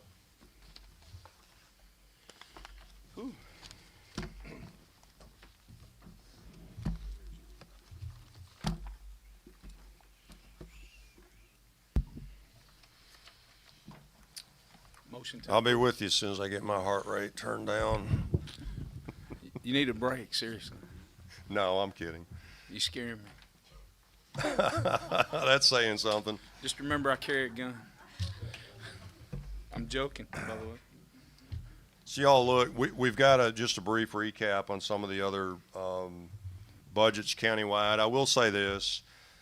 I commend all the department heads and people that have willingly slashed the fire out of their budgets because they've done it. I mean, they have cut everything they can cut out of their budgets. We've got a little bit left to do. I met with the highway department today. And I mean, we talk about diesel prices and price of rock and everything else, price of salaries, you know, they're going up. You know, we're meeting a 5-year average for the highway department. That's what we've done. It's tough when we're responsible for trying to shift these pennies around, how to cover everyone's budgets. And it's impossible when the expenses are higher than the revenues, it's impossible to do without a tax increase. And I feel like, you know, most people in this county would prefer not to have a tax increase, even though we know with the construction of the new schools, with the new jail, it's going to be a lot of additional expense that's coming, and it's not very far away. My goal was to try to get through this year without raising taxes, knowing that most likely next year we need to be prepared for a tax increase, because we have cut and slashed expenses across the county department-wide, trying to get through one more year. And I think I told some of the departments that same thing last year, if we can just make it through one more year. Well, here I am again, if we can make it through one more year. Real quick, we're showing revenues in the general fund of, you know, $13,637,000. We've got expenditures of $13,782,000. So we are getting very, very close. We have some revenue issues, Chris, that, you know, with your department, and figure out where this revenue is to try to get your budget closer, because my numbers and your numbers, I'm like a couple $100,000 out and you're much closer. So we just need to pinpoint those revenues and try to cover that. I turned in a sheet earlier when I come in to Miss Tiana, I believe it was as well, showing the 65,000, another 65,000 in reference to that phone system that we discussed as well. So.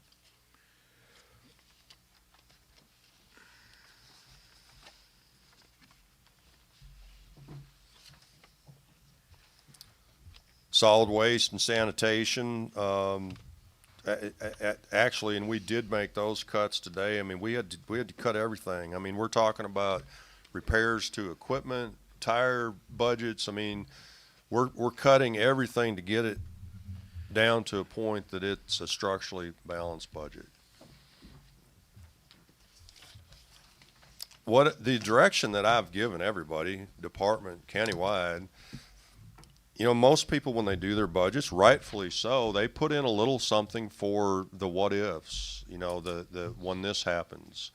You know, tires don't always wear out. Sometimes you get cuts and they blow out. So there are a lot of what ifs out there. What I've asked department-wide to please take out your what ifs, and you know what, if there's a shortfall, it's going to come back to this committee and you're going to ask for more money and new money to fix your problem. I mean, that's kind of the risk that we take. We're very healthy. Fund balances are healthy. That's not the issue. The issue is if we don't keep them structurally balanced, they dwindle fast. And the bigger issue is we have a whole lot of debt out there and a whole lot more debt coming. And if y'all want to talk about tax assessments, you know what the real story here is, that we are a country that's $40 trillion in debt. They print money, they inject it into the system, and all it's doing is devaluing the dollar. It's not that your property is actually worth that much more, it's that it takes that many more dollars to buy the same property. How do you all think this ends? $40 trillion of debt nationwide. How does that end up? It's a problem. You think it's bad now, it's going to get a lot worse. People, you think you don't want your taxes to go up? They're going up. How can they not go up? You can, and then to top that off, we demand more and more. I jokingly made a comment several years back about when will the time come when we expect the government to, when you have a flat tire, to come and change your tire for you. I was joking. My buddy's like, well, Mike, we already do. Have you not seen those big yellow trucks on the road? Last week I found out they're extending that into Humphreys County. Humphreys County is going to have TDOT trucks patrolling I-40 to help motorists. I get it, but where does it stop? People are demanding more and more and more services. Prices are going up and up and up and up. Now, how do you think it's going to be paid for? It's going to be paid for with your tax dollars. Where else can it come from? It's coming from your tax dollars. I apologize. I get pretty passionate about this, more passionate than I should. Dr. Lanham, I owe you an apology, but I get frustrated. You know, trying to make everything balance out across the county, and I see that, you know, certain things that we can do without increasing taxes, and in my mind, I'm thinking that's what we need to do. I don't speak for you. You know what I don't do? I don't spend the money. You all are the only ones that can appropriate the money to be spent, and I don't raise taxes. So what the heck I'm so passionate for, I don't know, because I'm not the one that makes the decisions. You all do. But what I will tell you, going through these budgets, we have a shortfall in the county. We're getting very close. We need every penny we can get. These assessments that everybody's so upset about, we don't get any more money from that. We do get a little bit of money from growth. I will say that. So you have a choice there too. Do you want our county to be stagnant with no growth? Then be ready to foot the bill for everything else that's going to keep increasing. Because the only gain that we're going to see this year is the little bit of growth that we've had in the county. So it's either that or all these departments figure out how to never raise their budget. Mr. Pagreba? Yes, sir. So are we going to be going through sheriff's budget right now, or are we going to be going through the ones that you said that the department heads may change? Because I had several lines that I had questioned from our last budget workshop, and I was just wondering if anything had changed with those. So they more than likely have, and by the way, there are a couple of department heads that apologize that they couldn't be here for tonight's meeting, but they promised they would be here for the June meeting. We've made a lot of upgrades since your last one. I have a copy of mine, Mr. Hooper. If you've got specific questions, I'd be happy to address them the best of my ability. Well,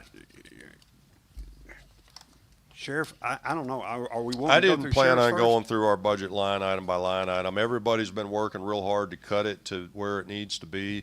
The sheriff has gotten incredibly close. I'm just missing some of his revenues that I haven't been able to see. So that left me a couple $100,000 difference in his budget. Do you have another budget that you have specific concerns about? And you're happy to bring up, or you're welcome to bring up one on the sheriff's budget if you want to. I'm not going to go back over to sheriff's right there, but I mean, like, let's see. It is page 18 on the original. It's on inspection and regulation. Yep. Account number 54510-189. Pardon me, is this on the sheriff's budget? No. Can No. I discuss that? That's what I was asking. I didn't know if we're doing the sheriff's budget or not. We have the sheriff right here to present his budget. Do you want to go ahead? I would be And then happy we'll to go answer back. any questions. I think county exec and I have been working very diligently on it. I know that we've done some cuts. We are some revenue questions. I can tell you that I'm bringing, on the grant wise, we're bringing close to $490,000 on the general fund side, on the law enforcement side, on the revenues that we're bringing in over on the jail side. We're looking at somewhere ballparking a little over 400,000. So we're looking at bringing that in plus the other 65,000 over on the miscellaneous fund and revenues. And the reason that's important to me is because if you look at my jail budget over on 54,210, you'll see the $41,000 increase on the salary line item negotiated with our cell phone service, excuse me, not our cell phone service, our inmate phone service, that they're going to be basically guaranteed, we're guaranteed right at $38,000 a year. That's just been very recently that we've been able to do that. And then if you'll go down and look at, as I come down a lot of the line items, 335 has the $10,000 increase. That is an increase from the lawn mowing money that we do and receive from the school system. Medical dental, we did have that increase because that's the real number from last year. Other than that, my line items have maintained, other than food prep's going to be right at the same. Over in the jail side, again, we've maintained, if not lowered. And I'm showing basically that by the time I bring the $63,000 to the table with that revenue line item, that I'm going to actually be $2,000 to the good on that. But right now, it's a total of $61,000 minus the 38 that I brought. So my increase was $61,000. So you got the $65,000 with the $38,000. That includes the $35,000 for that employee on the jail side. So we're looking at a real, basically a small increase over on that. I'll be happy to entertain questions on the jail. If y'all don't mind, I'd like to break that down into jail versus sheriff's office as well before we get there. Again, most of my line items, other than the ones I can't control, which is the food and fuel, have either been basically the same. I did have to add a $3,000 line item in there for travel due to the state requirements that we're having to change with TCI. We are having to send correction officers to school to maintain some of their stuff. Again, that's going to be covered in one of my revenue line items.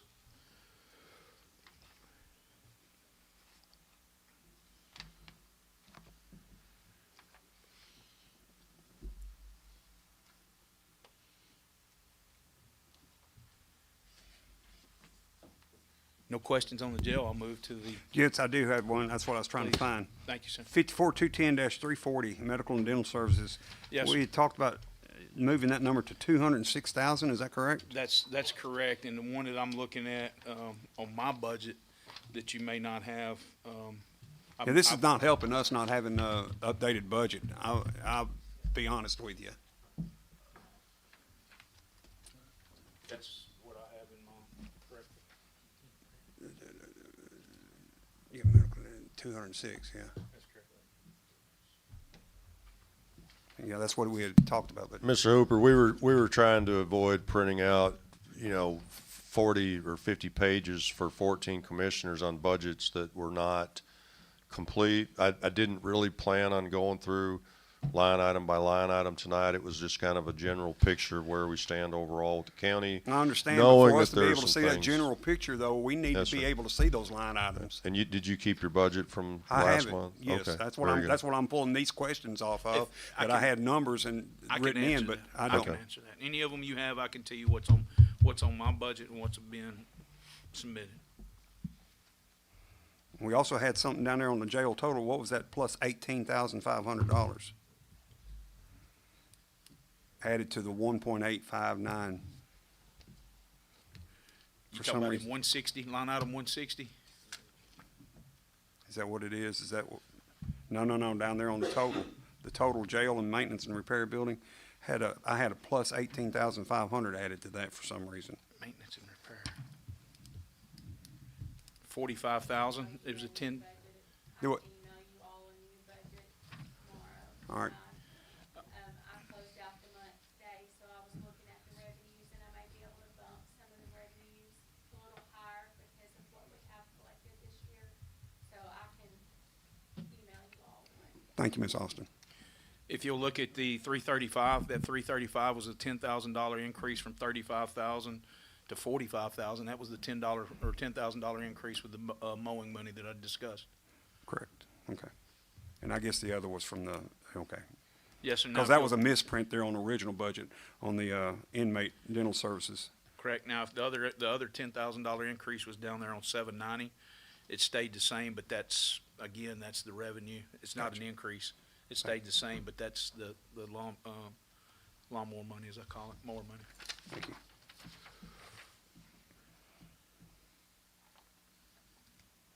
And something from your budget that y'all have now, we did go back and add everybody's social security and Medicare line to that.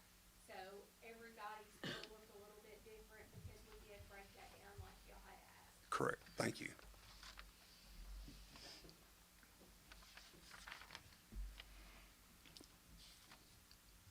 That is something to keep in mind when you get the new budgets. Look at that big difference is the labor burden that's been dispersed to every department like it should be. But when you compare it to the previous year, it throws that number off a little bit. That was at the auditor's recommendation that we put those in everybody's. Right. Yeah, that's not just yours anymore. That's all It's countywide. everybody's. That's good. Thank you.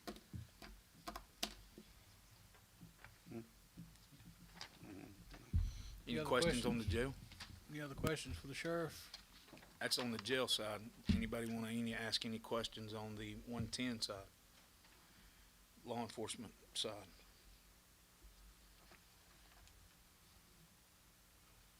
After all of our grants and everything that comes in on that, I'm basically showing a $4,341 increase. Do you want to talk about some of the cuts you made? I know you cut motor vehicle and you Yes, sure. reductions on that, sure. We cut, on our 718 line item, we've cut it down. I cut it by 52,000, in efforts to cover the, 3%, help cover the 3% raise on the, 106 line item. I've went in, I can give you a quick scenario of some of the line items. Data processing services, I had to actually go up 1,000 because that takes care of a lot of our computer software and upgrades. 320 stayed the same, 334 stayed the same. I come down, I cut postal, we took it down by 1,000. Some of our gasoline, I stayed the same. I know prices have got to come down on that. Uniforms, I went in and made some cuts down on that one. In-service development, I stayed the same. Data processing, the same. Law enforcement equipment, I reduced that line item along with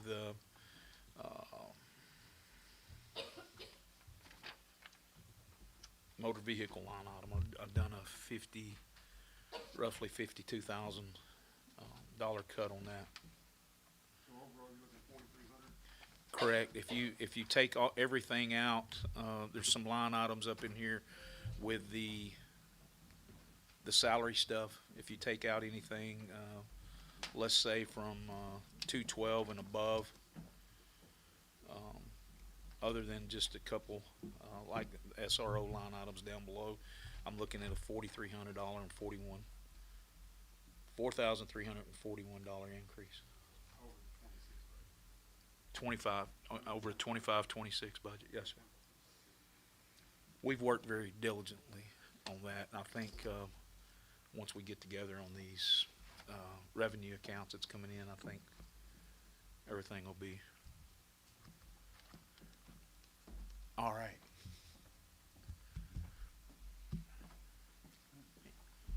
Any other questions? Anything else, Sheriff? Unless anybody wants to ask me anything about the drug fund side.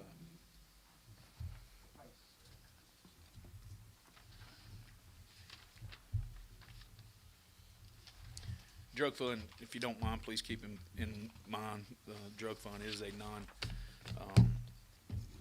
tax-based account. It's the account that we have that is from drug enforcement, law enforcement, enforcement, seizures, et cetera.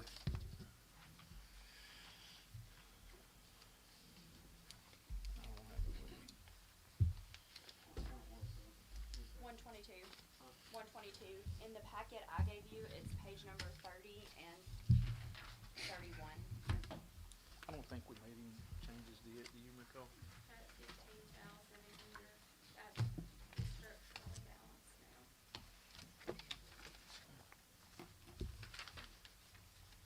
Sure about those numbers from the original package? No, the No, packet I I was gave y'all flipping you. tonight. The handout. Page 31 on the original packet. See?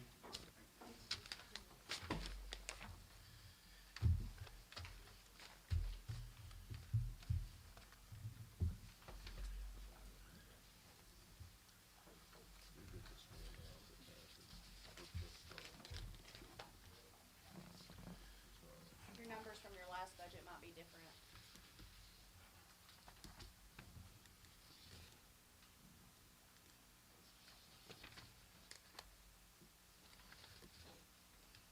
I'm gonna try to do it a little bit off that memory. If you look down at 716, that line item did increase on that.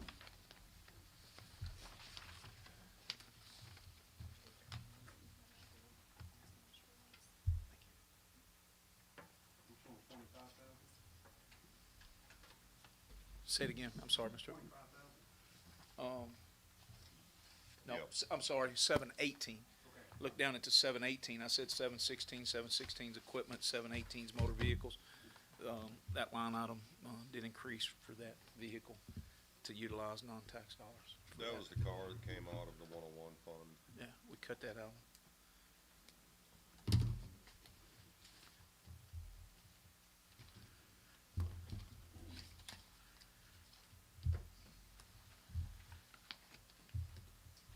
Any questions? Bless you. Yes, sir.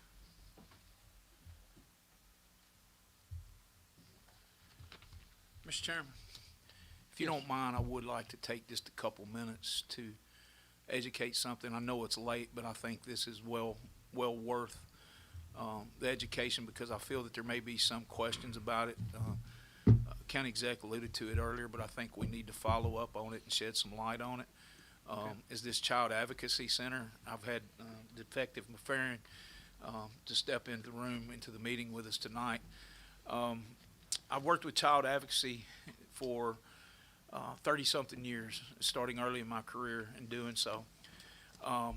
It broke my heart about 2 years ago. We were working a child sexual assault, and at the time, our only child advocacy center was in Charlotte. And we talked to our victim and asked our victim to agree to a forensic interview, which they did. They did agree with it. Times were set up, arrangements were made. My victim didn't show up at that meeting. And when we contacted, I think it was Detective McFerrin and I, when we contacted that victim, we asked them what was going on and what happened. And they said they didn't have the gas money to get to Charlotte. And that's when the thought of this child advocacy here at home come about. So I'm going to digress in this conversation for just a minute. Does everybody know what child advocacy is in our county and what it does and what it's basically the victims, child victims, whether it's an assault, sexual charge, sexual situation, any type of anything that a child is involved in. We try to minimize it. We have forensic interviewers, and when I say minimize, not minimizing the crime, but minimizing the effect that it has on the child. Let me give you an example of something, and I can tell you that we used, come up here a minute, if you don't mind. I'll let you stand. No, I'll let you sit down. I'll let you sit down because in the past year, we've done over 100. I believe in the year 2025, running from January to December, we had over 50 interviews that were conducted here in Humphreys County. I believe that exact number may have been around 53. Now, I ask that you understand that not every time we have a child-involved investigation with a child victim, there's not always the need for a forensic interview. but we did have 53, and I run some statistics earlier this afternoon for you to present. So in those statistics that we've come up, that's our department alone that we've run that. The city of Waverly utilizes it, McEwen utilizes it, and New Johnsonville utilizes it. So we have close to 100 different, you ain't going nowhere, come here, 100 different cases that have been through child advocacy in this. And it's one of the most, in 2025, there were 90 cases presented to SIPET in Humphreys County. 23 of those were drug exposed, 53 of those were some type of child sex abuse. And this is a very, very, very important part of law enforcement. It keeps these children from being re-victimized over and over during interviews. And we're a firm believer in it. I think it's a great thing for our community. I've got some ideas and plans for the long-term part of this. I'm excited to get to county exec and talk about some of these and maybe finding a long-term home for it. But you've heard some talk about the rent and things tonight.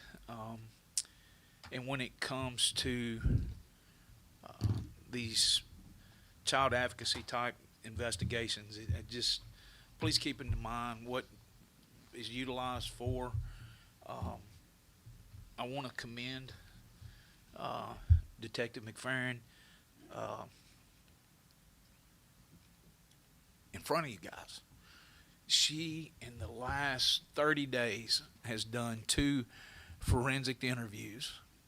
This forensic interview led her and led us to get TBI involved. It led her and TBI to jumping on an airplane and going into South Carolina. Long story short, we done a search warrant along with South Carolina authorities that we caught the suspect who was preying on our children in our schools here via telephone, via apps, and had these children so intimidated that they were doing sexual acts at his demand, and they caught him manufacturing child pornography. We have since discovered that there is more than 100 victims that this guy has in the state. Correct me on that. So there are numerous victims within the state of Tennessee. There are some in Humphreys County. They reach as far as Manchester, well into East Tennessee. In totality, outside of the state of Tennessee, we have, or are working on rather, identifying properly 203 additional victims across the U.S. with the same perpetrator. So I'm not talking about just him being that he is using this stage and was using this platform to produce child pornography. And what we're scared of when this comes out, when this goes into the public, as far as us putting out these guys' information, there's no telling what kind of victims that we're going to get, not only here locally, but nationwide. But I tell you that in all of this, whatever we can do when it comes, I know we're sitting here, we're talking about money, we're talking about things. We've got to deal with this situation. We've got to be able to do with something with this situation. I've got some really good ideas. Detective McFerrin and I talked today about it, and I'm very excited to get with county exec about it, because I think it's some great ideas for the future that might be able to keep the cost of this very low, but it is something that we need to do. But I also wanted to educate you on just some of the things that this Child Advocacy Center is really doing for our community in our county and the safety of our children. So I appreciate the time. I know it's been a long night, and I'm very hungry, and I know as most of you are. I'll order pizza, and I'll shut up now. So Um, We eating at the jail. Brother, I'll order We pizza. don't have funding, Eddie. I'll order pizza. I don't What care. you do now, I'll feed you. Let's go. But anyway, Sheriff, thank you. I think I speak for the whole commission here. I want to commend Officer McFerrin I did not for do it by myself. no, for a very having worked with you before and schools. She's very diligent, does a great job, and is a great addition to Humphreys County. I know that's a tough job, and it is very much appreciated. Thank you. Thank you, sir. absolutely. I yield. Thank you. Good night. Motion to adjourn. Do you have anything else? Yeah, Mr. Hooper, you want to ask your question on inspection and regulation? I would rather wait until we get the updated budget from Ms. Austin. Okay. And that way, some of the questions will probably answer themselves. That's the only reason. They will, and I can tell you that we have slashed quite a bit of money out of that budget. So we'll email everybody the updated budget and where we stand currently. Everybody can get. I would appreciate it. Yeah, I'm sure absolutely. everybody else will. Thank you. We'll send it out.